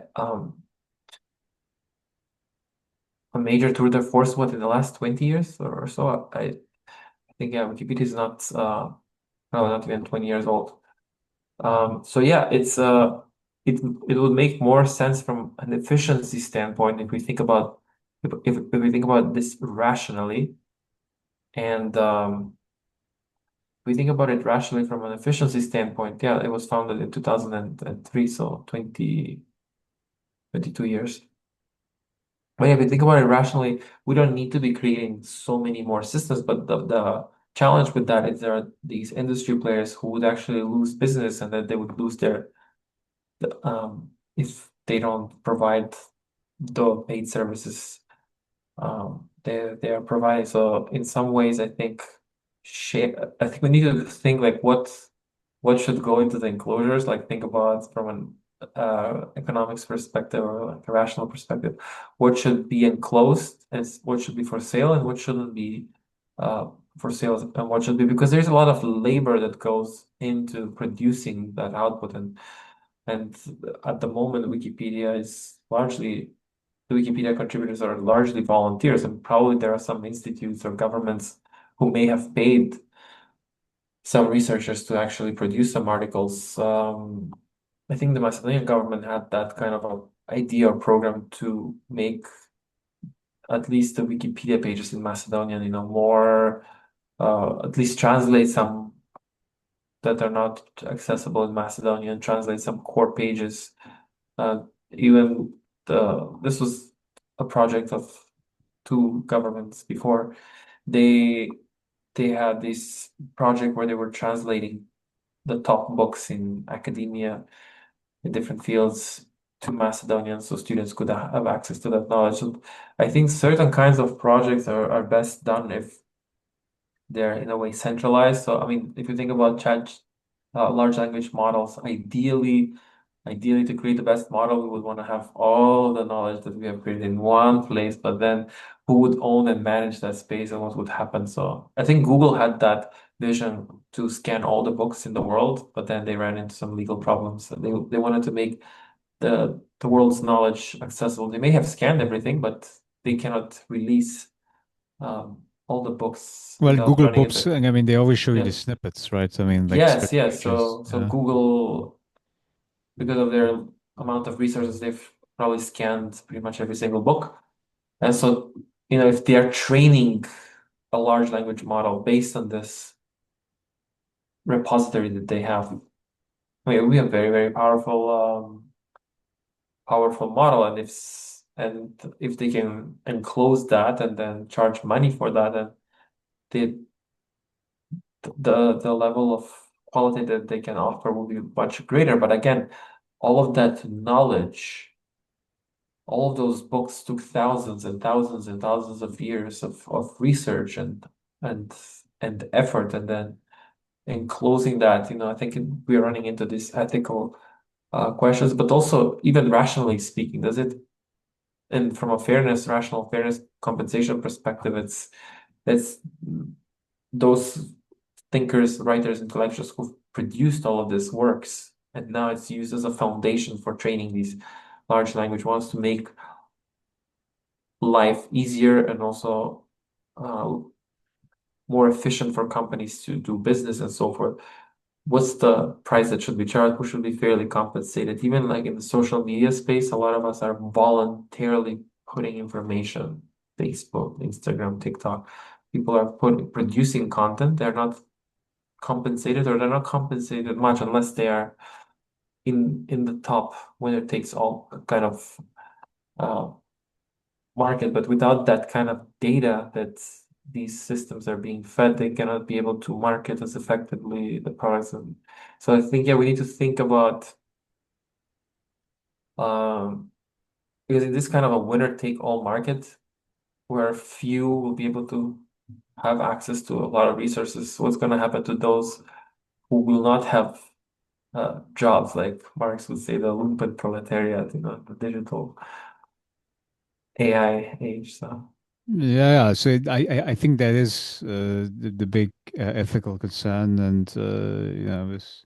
this is what you were talking about in the Yeah, presentation. yeah, Jaron Really. Lanier. I mean, he's one of those, I guess, internet intellectuals, and he was talking about like micropayments, right? Mm. To address your point about like, okay, I put up all of my data in social media. They take my data, sell it to the third party advertisers, so that they can sell me crap, I suppose. And in that way, yeah, and then you're not being compensated. But then these social media companies, they tell us, well, you're using our product for free. We're not charging you for it. Um, but but then I mean, the end result of it is that you're concentrating the wealth, right? I mean, there are no issues like, for instance, with like restaurants, right?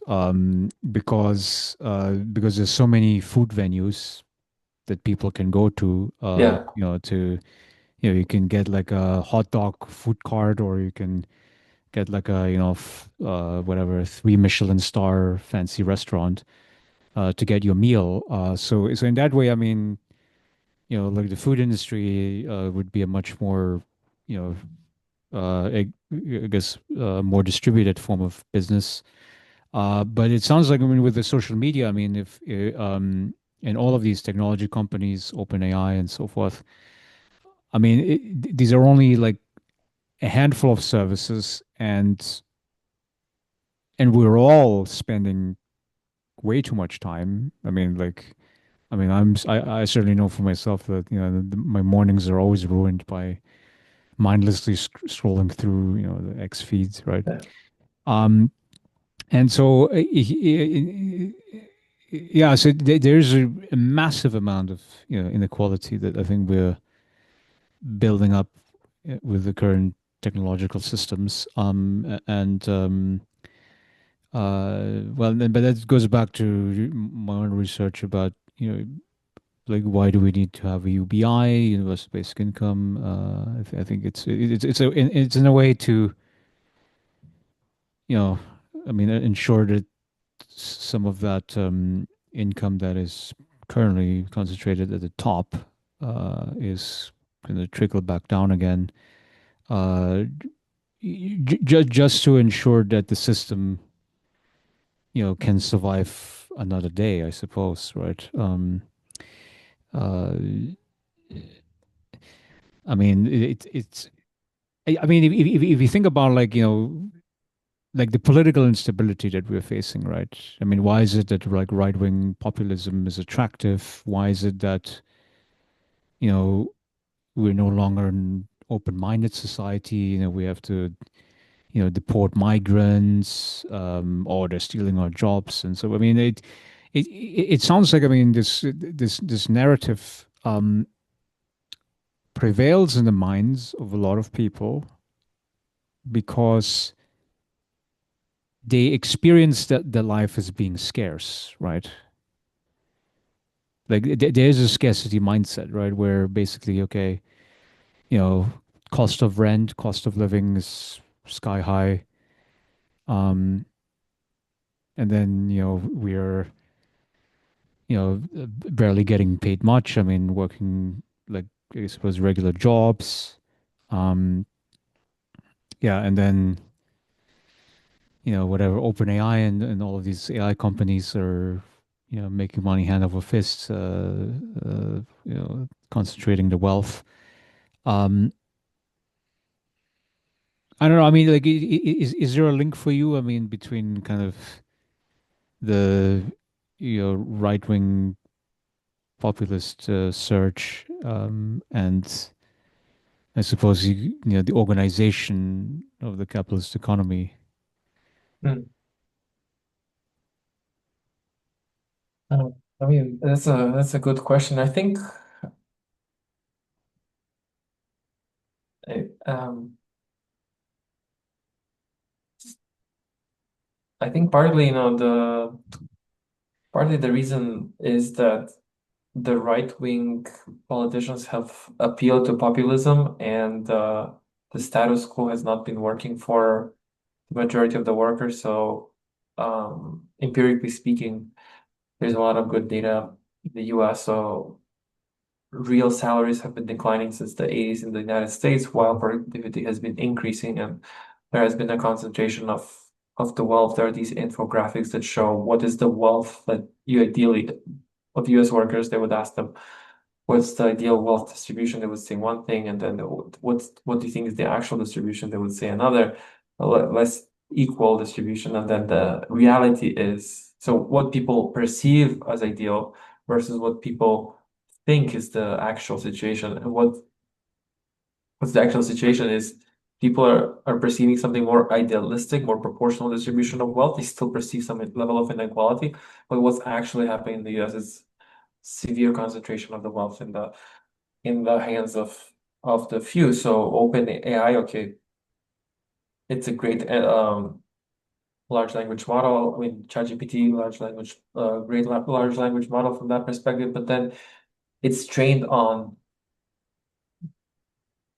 a lot of effort that these programmers, I heard that there are just a handful of, I mean, not a handful, but like 30 or so programmers. It's a very small operation relatively to the impact that they're having. It's um it's training those models on content, on knowledge that they have not produced, and they're serving in a way as an aggregator of that knowledge. So it's what's the amount of value that we ascribe to that versus Wikipedia. I just looked up the founder of Wikipedia, Jimmy Wales. His net worth is estimated to be 1.5 million US dollars, 1.5 million. I mean, this is given that he's now 66, even if he was working as a white collar, but I mean, he's 58. He was born in 1966. So if he worked as a white collar professional for many years, he would have earned that much money. So it's like his net worth is reflective of what somebody would make uh, as an average white collar worker in the United States. So it's not indicative of this vast concentration. Yet, we can argue what's adding a lot of value to society. Wikipedia, which is open source and has become a very, very credible um, website. I mean, of course, it's not doesn't give off the sufficient credibility for academic type of citations, but still very useful to actually find references that one can use in their own research because it aggregates this knowledge effectively. And then, okay, maybe ChatGPT is some form of improved version of that. But the issue that ChatGPT at this current stage of the development of large language models is that it hallucinates and it's only based on statistical probability. There is no reasoning behind it. Whereas Wikipedia is filtered through the crowdsourced effort of humans who are thinking, debating, refining the ideas. It's not to say that there is no bias in Wikipedia, but there is a lot more debate and thinking and verification put in place. Whereas structurally, the large language models are using statistical probabilities to figure out what the next string of words or letters will be, rather than some kind of particular robust reasoning, thinking, and analysis. I mean, now in a lot of these engines, they say thinking, analyzing the steps, but is that really thinking or just the way that it breaks down the tasks? Maybe it's just breaking down the task, but then it mm, makes it look, the narrative that it writes is it looks like it's doing the thinking and the reasoning, but is it really thinking? So I think at this stage, at least the way I was explained that artificial intelligence, large language models work is it's structurally impossible for now to have that thinking developed. I think maybe there needs to be some kind of different kind of logic to it in order mm, mm, to enter into this thinking and analytical realm. But maybe you have some thoughts on that. Well, I did listen to the podcast recently by Jeffrey Hinton. He's one of the at the University of Toronto, Mm, one of the original developers of these LLMs. And I think his argument is that your AI does not have to be a thinker in a, you could say, in a mm, human sense of, like, basically uh, aggregating ideas and playing them against each other, and then kind of like developing ideas dialectically. Um, it just it just has to I suppose copy the or imitate in some ways what human tasks would be, like, let's say the jobs. So I mean, the key example I think was the um, medical diagnostics, right? Where um, normally, I mean, if you have like a human doctor, I mean, uh, would generally get better over time. So the longer he practices, the more examples of like certain patient symptoms that he observes, and then comparing that with what he has seen previously, and then based on that, you could make a diagnosis. Um, and for those kinds of tasks, right? And this goes back to the labor automation issue. Like, who cares if the AI does not meet the definition of thinking in a human way, right? Um, if it is capable of doing high accuracy diagnostics compared to the human doctor, right? The human doctor that can make mistakes, um, you know, um, versus an algorithm that is trained on hundreds of millions of patient medical records, um, having a very high accuracy rate, compared to the average human doctor. Um, I mean, if it's like if I was kind of like undergoing medical school residency, I mean, I would, I mean, at least that part of the job, maybe not all of the job tasks of the medical worker as of this point, but on the important ones, if those are getting like automated, like, I don't know. I mean, like, does it ultimately matter if the AI is not like a human thinker? I suppose, yeah, that's a good point. I think I read that in another book recently that it doesn't really matter as long as the output is better. So um, I still think it's important to understand the process and the limitations of the AI in order to better interpret the results as a human. So I think ultimately it doesn't really matter how, if it achieves the same results, but I think it also matters to understand so we can discern because if AI is a tool to augment the human worker, in some cases it will replace the human worker, but usually AI will be used in this context, in the medical context, alongside the medical doctor. In that case, I think it's important to understand how the AI gets to those results.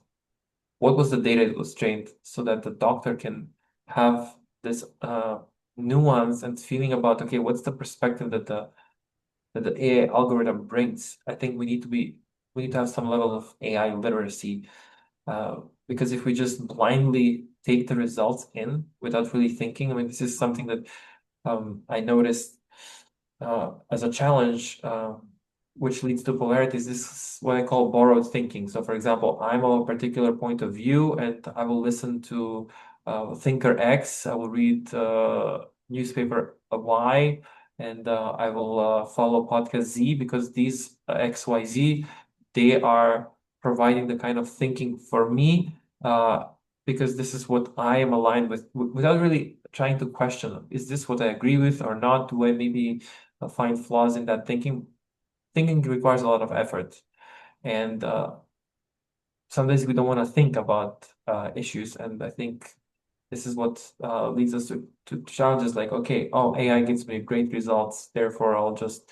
Some people may trust these results, but I think it's important to have that critical mind and say, okay, how did this AI tool achieve these results? For example, I was asked to do a project, some literature review and so forth. So I do use different AI tools to help me with that, but then I go through the sources and then I check whether this source makes sense. I mean, it's useful for summarizing some preliminary uh, like if you are willing to prepare a report, if you need to prepare a report for something, and then give me a report, let's say on the Austrian housing market. Yeah, you can type it into ChatGPT, but you need to make sure. I mean, it's good to double check because there is this issue with hallucination and also making numbers up because it's a statistical model. It doesn't really think and analyze where it's coming. It's getting the data. So in the prompting, it's important to ask it, okay, point me to the source, so that saves you time so you can actually verify the statistics because sometimes it gives flawed statistics. I mean, I've convinced ChatGPT that Skopje, which is the capital of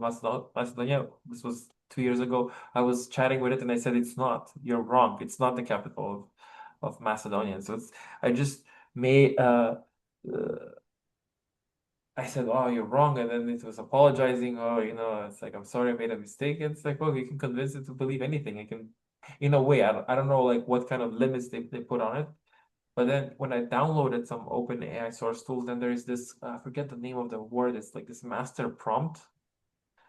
Even there was this Chinese AI I've used, Kimi AI, and I asked it about, oh, the Tiananmen Square, and then it was showing some references, and then it those references disappear. So if you took a screenshot of that moment, you could see that it actually is able to find these sources about what happened in Tiananmen Square, but then it removes those sources because the instructions, the master instructions, tell it that it shouldn't uh, show those sources. So this is why I'm saying it's important to understand the model, even as a medical professional, and say like, okay, what's the model we're using? How was this model prompted? Like, what are the master prompts behind it? How does the algorithm work so that the doctor can say, okay, I trust these results or no? Because there is that issue and risk with hallucination. Yes, it can be better than the human, but without that understanding, I think that the human will not add that critical value because this is a life-saving profession usually. So and the stakes are high, but also in any kind of research, even as academics, if you're just in a way mincing words and so forth, we have the responsibility to make sure that the data is accurate, that the statistical references, the data numbers that it cites are actually correct. Right. So this issue is like, what is the role of critical thinking going forward for humans? It's more important than ever. But I saw this post on social media, was research by the MIT lab on by I think Cosmina is a main author, and they released a working paper. It was saying that the critical thinking skills of the students using AI for their student assignments has decreased, Mhm. right? And I guess the way to measure it would be to ask them about like recalling the essays, right, that they submitted. And yeah, I mean, which to me, I mean, it's not completely surprising, right? I mean, like the students that submit like AI written assignments, they don't remember the quotes that they cited. They don't remember certain details. Um, versus like the people that you know uh, wrote everything by themselves. Let's say paper and pencil or typed it themselves. Um, they should know what they were typing very well. Um, and so then the issue becomes that the easy path, the easy route is to outsource our thinking to these AI. Um, and we're going to observe, declining cognitive skills, right? I mean, there's another, I think, Berkeley computer science professor, and he shared this, I think, on Reddit, where he said that, there's a big distinction between, um, like how students perform, on different assignments. So in the homework assignments, they do really well, right? Very good grades, no issues there. Um, And then the in-person exams, many of the students, they fail, they suck at it. Um, and these things that, well, okay, if let's say, you work a job later on, you're supposed to, debug the computer code, but you can't do it because you had outsourced the coding to the AI, right? So in that way, I mean, like there seems to be a genuine risk, right? Like the other example I saw, I was reading an FAA report, the Federal Aviation Administration, about the causes of plane crashes, and one of those was the major ones was the autopilot failure, because the human pilots then basically they didn't understand, what went well. Firstly, what went wrong with the autopilot, and then they couldn't, they weren't like fast or adept enough to take over the cockpit essentially. And then yeah, then that results in these plane crashes. Um,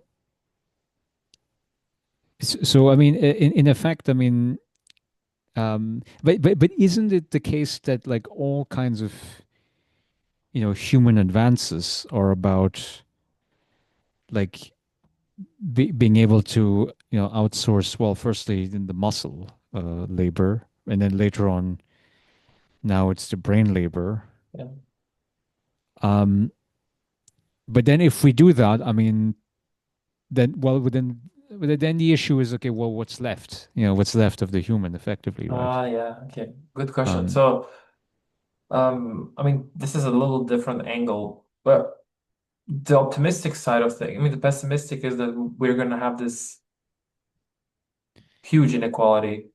Maybe it's even a realistic assessment where there was going to be a small class of people who are overly resourced or extremely well resourced, and then people who are not, who don't have jobs and so forth.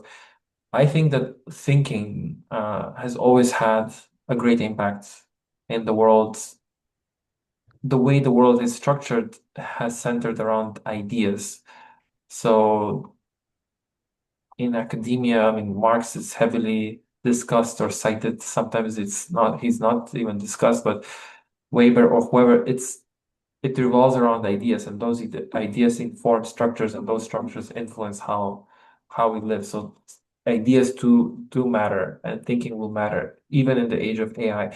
The challenge with current versions of AI is that it cannot predict the future. It cannot think of something new. It can give the semblance of creating something new, but it's based on the recursive data. It's not seeing it forward. It's kind of like uh, on my website when I was learning about search engine optimization. You're looking at the data and the past and trying to see what have people looked for. But if you want to be a trendsetter, you shouldn't look at search engine optimization. You should be thinking about setting a new course and creating your own set of keywords and because by looking at it's looking in the rear view mirror to drive. That's what search engine optimization looks like. But also, it's the well-trodden path. It's serving the needs of a market that's already there, which is a pragmatic strategy. But in terms of moving the world in a new direction, this is being an innovator. 99% of bloggers would focus on SEO strategies, but then some kind of a SEO strategy that looks at the present and the past. But then if we want to be future oriented, then It's about creating that new path. But that's very risky because people may or may not agree or may not find value in these novel ideas because it's uncomfortable to embrace the new. So I think AI will be helping us to augment the kind of work. So this is more of the optimistic interpretation of how the AI um, transformation will unfold. It's using it as an augmentation. And so we need to produce better essays. I think, yeah, in the training in school, probably we need to go back and really train the mind like we are training muscles in the gym. Because in a way, I mean, the brain is not a muscle itself, but um, speaking from an organic perspective, but figuratively speaking, yeah, there is that muscle that needs training and rigor and doing like I'm reading now this Cal Newport book about deep work and the necessity to push oneself to. In German, there is this expression, Übung macht den Meister. Yeah? Practice makes perfect. But uh, some would add, perfect practice makes perfect. It's not just practice makes perfect. If I just go and write and think without deliberately thinking about pushing my brain to a new level, then it won't be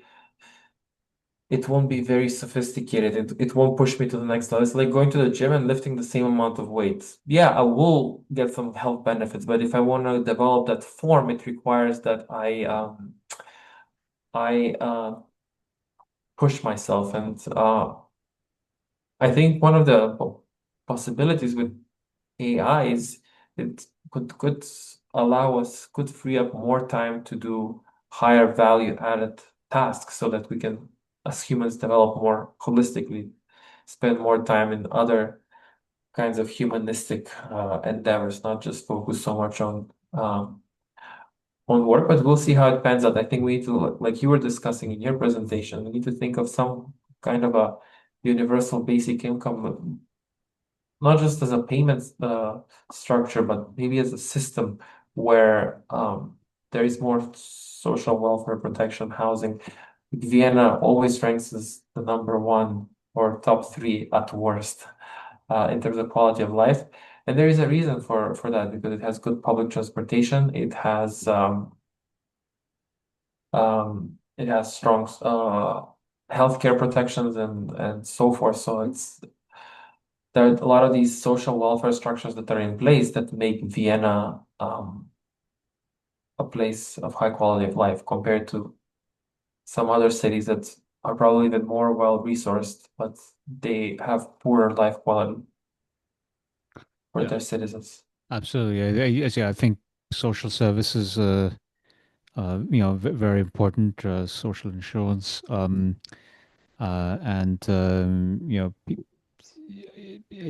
there's another argument that I'm developing in the book chapter. It's about this concept of leisure society. So Mhm. I'm building on an Australian theorist, A.J. Vale, and it's a simple idea that like we have sort of the old like operating system, right? The old ideological system, which I summarize as the Protestant work ethic, right? So, and of course, Weber was the one who coined the term, but you could say it's a very old biblical idea where it's based on this reciprocity principle, right? Where everybody has to work, everybody has to contribute, um, and and okay, well, what's the problem with that idea? Um, but it's about like the level of the technological progress, right? So if we get to a point where not just the muscle labor is automated, which it already has in most rich countries, uh, but now the brain, the mental labor, the administrative labor, then I think, I mean, in order for the human societies to flourish, we need to have a different operating system, which is essentially, um, shifting from, you could call it in the industrial society to a leisure society. And then by leisure society, I mean it's a very broad term, right? So it doesn't just encompass sitting on your butt watching Netflix, right, all day. But it could be writing scripts for Netflix shows, right? So that would be. I mean, I suppose it is a form of labor, but it is, but it, it's not one where you're expecting like that you have to make a living off of it, right? Or for instance, like I mean, the podcast that I'm doing here. I mean, well, I mean, why am I able to do it? Well, ultimately, well, because the university, pays me, the regular salaries with which I can pay the bills, and then such that I can do this, on my own time, right? I mean, um, and yeah, I mean, and that would be kind of part of the leisure society, I think, and I think, we would have to get the entire society around this concept of leisure society, right? No, not expecting monetary payment, but being able to do activities that people will find fulfilling.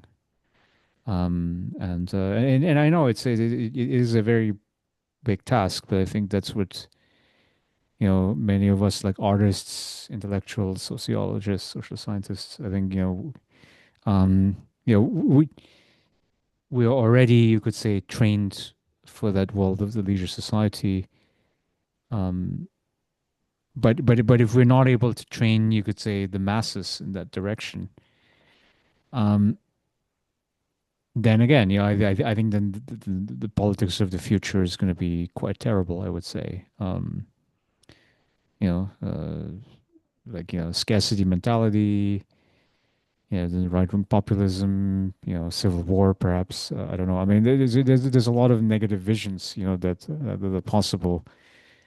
Um, if we are not adjusting our value system, Yeah, with AI, sure. I mean, this is why I feel like cooperatives are interesting because the inequality between workers, it's not to say that worker cooperatives are a panacea, but having more worker ownership in the economy, in the workplaces, can mitigate and create cushion against these vast inequalities that may lead to individuals financing entire political campaigns and leveraging outsized influence and lobbyists paid for by corporations and so forth. So the amount of wealth, economic wealth, and resources that is concentrated in hands of few people shapes media, shapes the thinking because media there are these thinkers. So this is where I say the power of ideas really matters, and the ideas have consequences, and that they can help create structures and organizations that either can improve or negatively impact the quality of life and quality of work life. So this is why I think having more voice in educating workers and also when you think about it, if we believe that democracy is one system which can is better than the alternatives, uh, then we need to look at the average lifespan of a human and think, okay, how many years has this human exercised democracy? So in the first formative years, let's say first 16 years, which is required mandatory education in most countries up to 16, or if you go to college, 21, 22. For the first 20 years, let's say one is being formed and these institutions are not democratic, and then we work for another 40 years and they're not democratic institutions. And then we enjoy our time in these leisure institutions. Okay, there is this from 0 to 18 in democratic countries, people cannot vote. Then from 18 so there's zero training in democracy. I mean, there's some training in civics, but that's not really training in democracy. It's more about how to be a law-abiding citizen, but rather than being a critical and contributing citizen.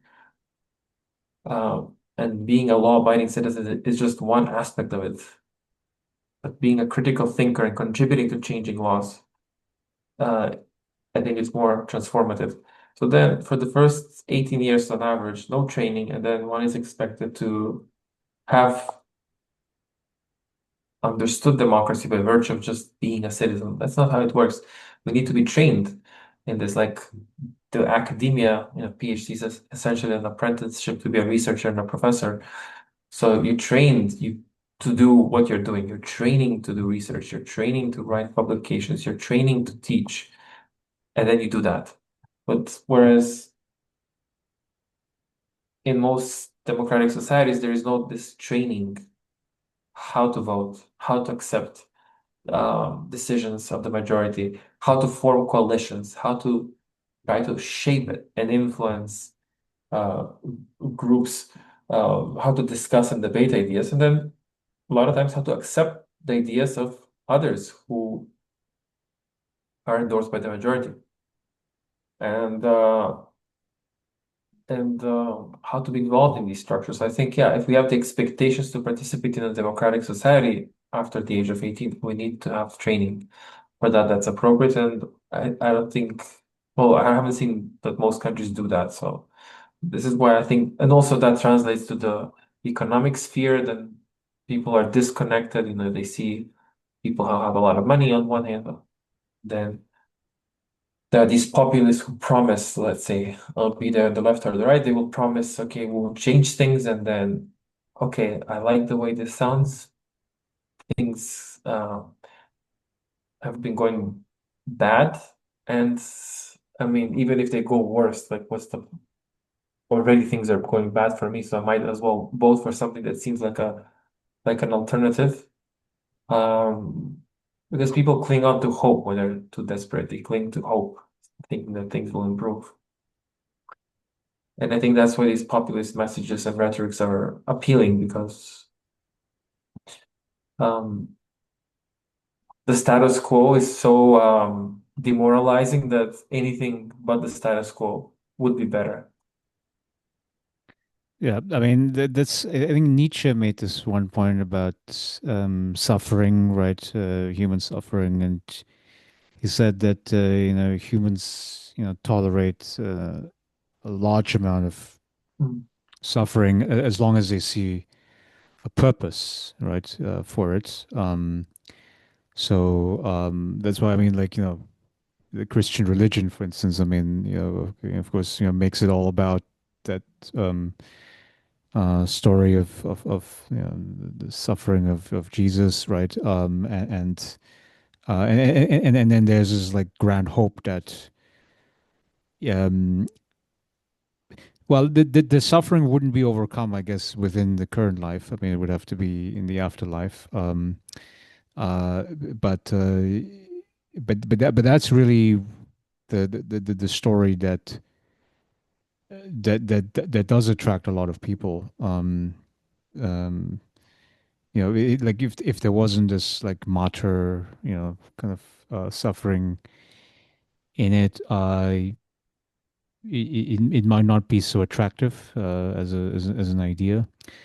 And Yeah, and I think yeah, people work in that way. I think they need if they do experience some form of suffering, you know, well,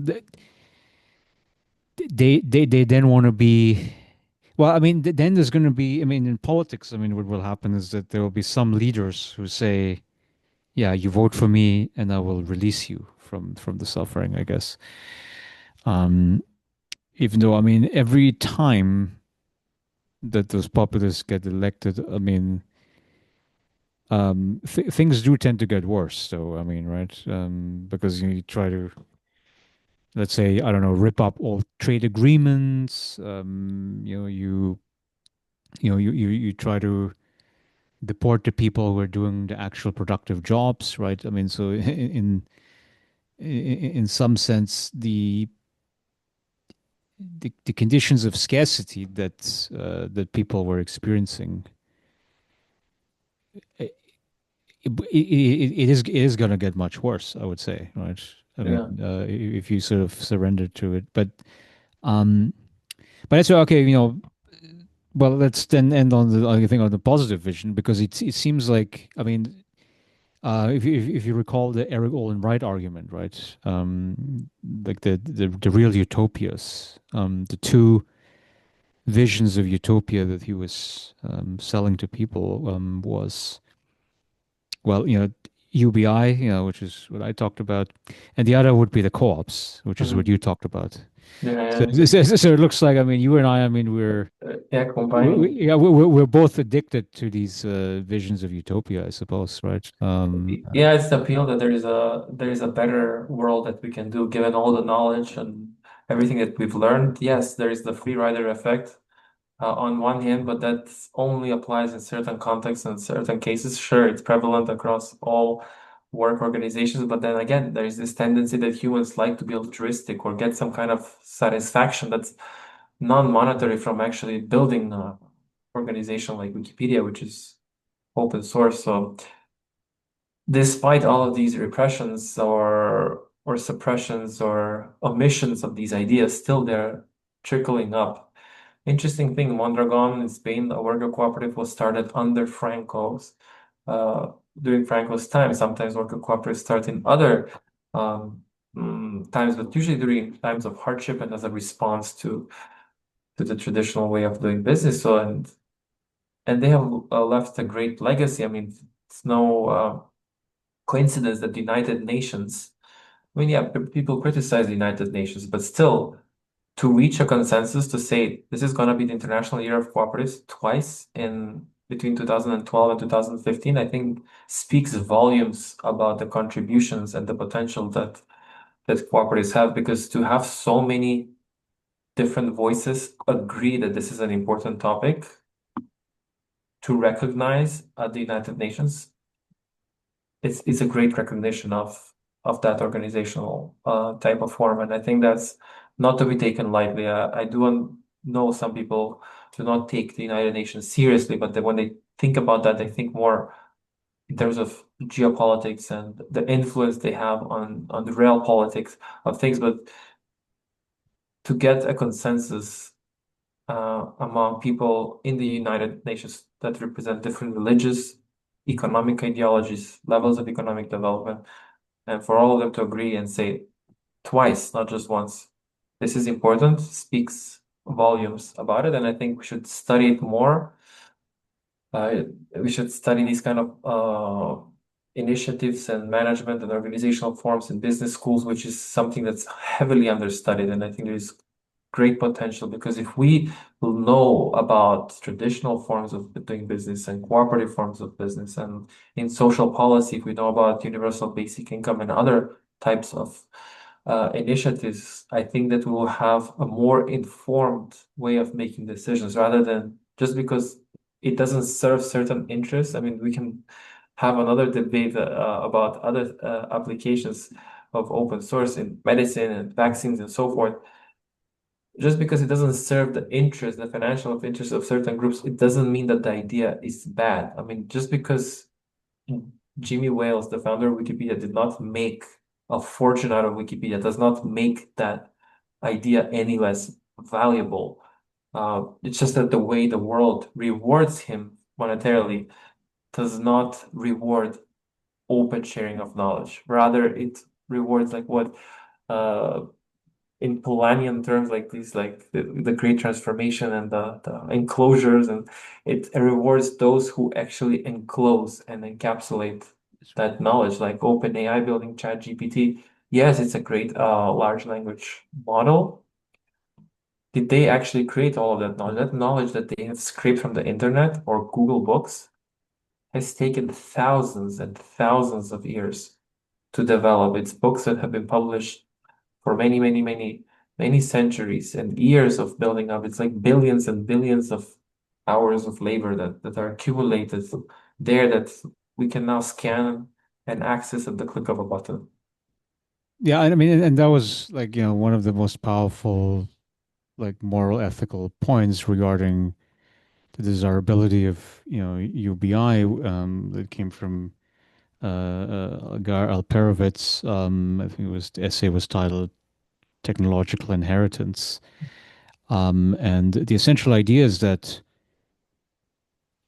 most of the technological innovations, which include AI, are the result of cumulative discoveries of many generations of human inventors. And so then if you wanted to be completely socially just with respect to monetary compensation, you would have to pay off our dead ancestors, which of course doesn't make sense because they don't they don't need any money, I guess.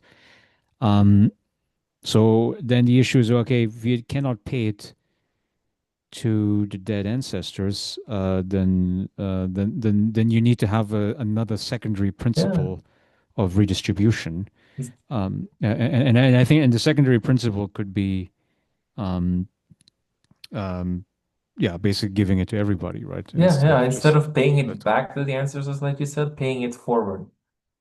Because we cannot physically pay them back. So, and I think honoring their legacy, honoring the legacy of that effort would be paying it forward to enable and give path to the future generation to enjoy the fruits of our progress. I mean, just to end, like I found it fascinating that we're able to learn so quickly when I think, we were born, uh, you see, people humans are so vulnerable when they're born and then they grow, learn to walk, talk. And then in the course of 30 years or so, 20 years, you accumulate so much knowledge, but that's thanks like we can rapidly rule out a lot of the theories that are flawed, like okay, that the world is not flat, like these debates that people have had for many, many centuries. Oh, the sun does not revolve around the earth. We can speed through a lot of these or like Newton's discovery, all there's gravity and so forth, took many, many centuries. And we're just like fast forwarding and we're able to access that in a book and just get up to speed. And then from here, build. And that's what I find fascinating. It's like how little time we spend to kind of catch up with what our ancestors have built up and then build from there. And I think we need to I have some friends who are Christian and they like to say grace. When before they start the meal, I feel like researchers should also have their own like little grace and say thank you for all the people who have done the great work, and then giving me the opportunity to actually be critical and evaluate this current level and past level of knowledge and debate with it and have the privilege to move knowledge forward and contribute to the improvement of the lives of humanity. So I think it's a honor, privilege, and responsibility to be a researcher, professor, a thinker, because we need to think about doing justice to the work that was done before us, looking at it critically, and then making improvements and contributions.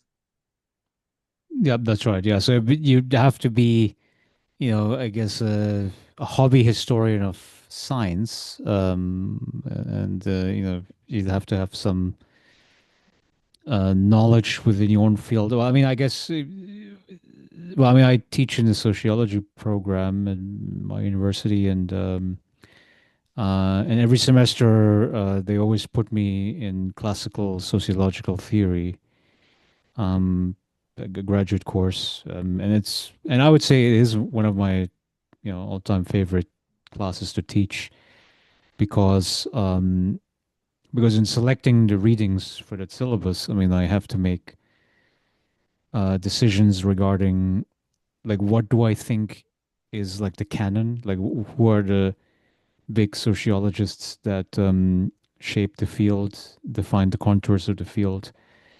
Um, and I mean, and what's interesting, I mean, even though I mean I've taught it like four or five times already, but I do not get bored of teaching it, the same material every semester.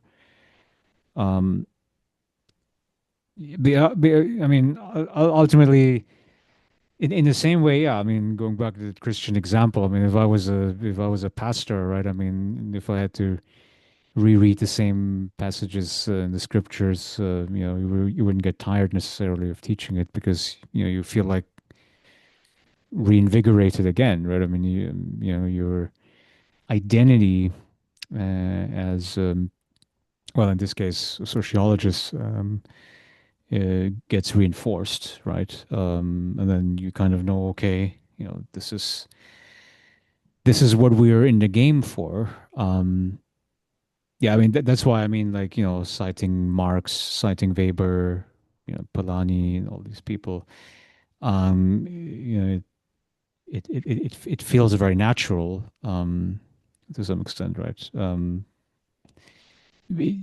Because ultimately I think that the concerns that were formulated, 150 years ago, with the rise of industrial society, decline of feudal society, um, I think it still resonates with us because we're still, I think we're struggling with the same issues as those great thinkers struggled with back then. Um, sure, I mean, like there's, different names of people in power. There's different organizations that exist compared to back then, but I think the fundamental challenge around like inequality and organizational structures and exploitation, and economic instability, financial crises. Um, well, I guess climate, AI would be a new thing. It would be new challenges, but generally, I mean, it seems to be that the old diagnosed problems, we still, we still, have to deal with them today, and that's why these canonical thinkers. I mean, that's why I go back to them. I'm very happy to do that, right? Um, and if you see the students talk about those ideas, I think that's great as well. Because ultimately, I mean, you know, it's nice for yourself to be able to review those old ideas, but it's like when your students discover it for the first time and they find it useful in their own thinking. I think that's well, I suppose that's the reward of being the educator, right? I mean, Yeah, that's what definitely. we want to do. I look forward to those days. You made me excited to be a Yeah, professor one day. that's I right. can, Yeah, yeah, reinvigorated. I like engaging with students and teaching. So that's right. That's great. Okay, yeah, well, thank you excited. very much, Stefan, for your Yeah, time. thank you.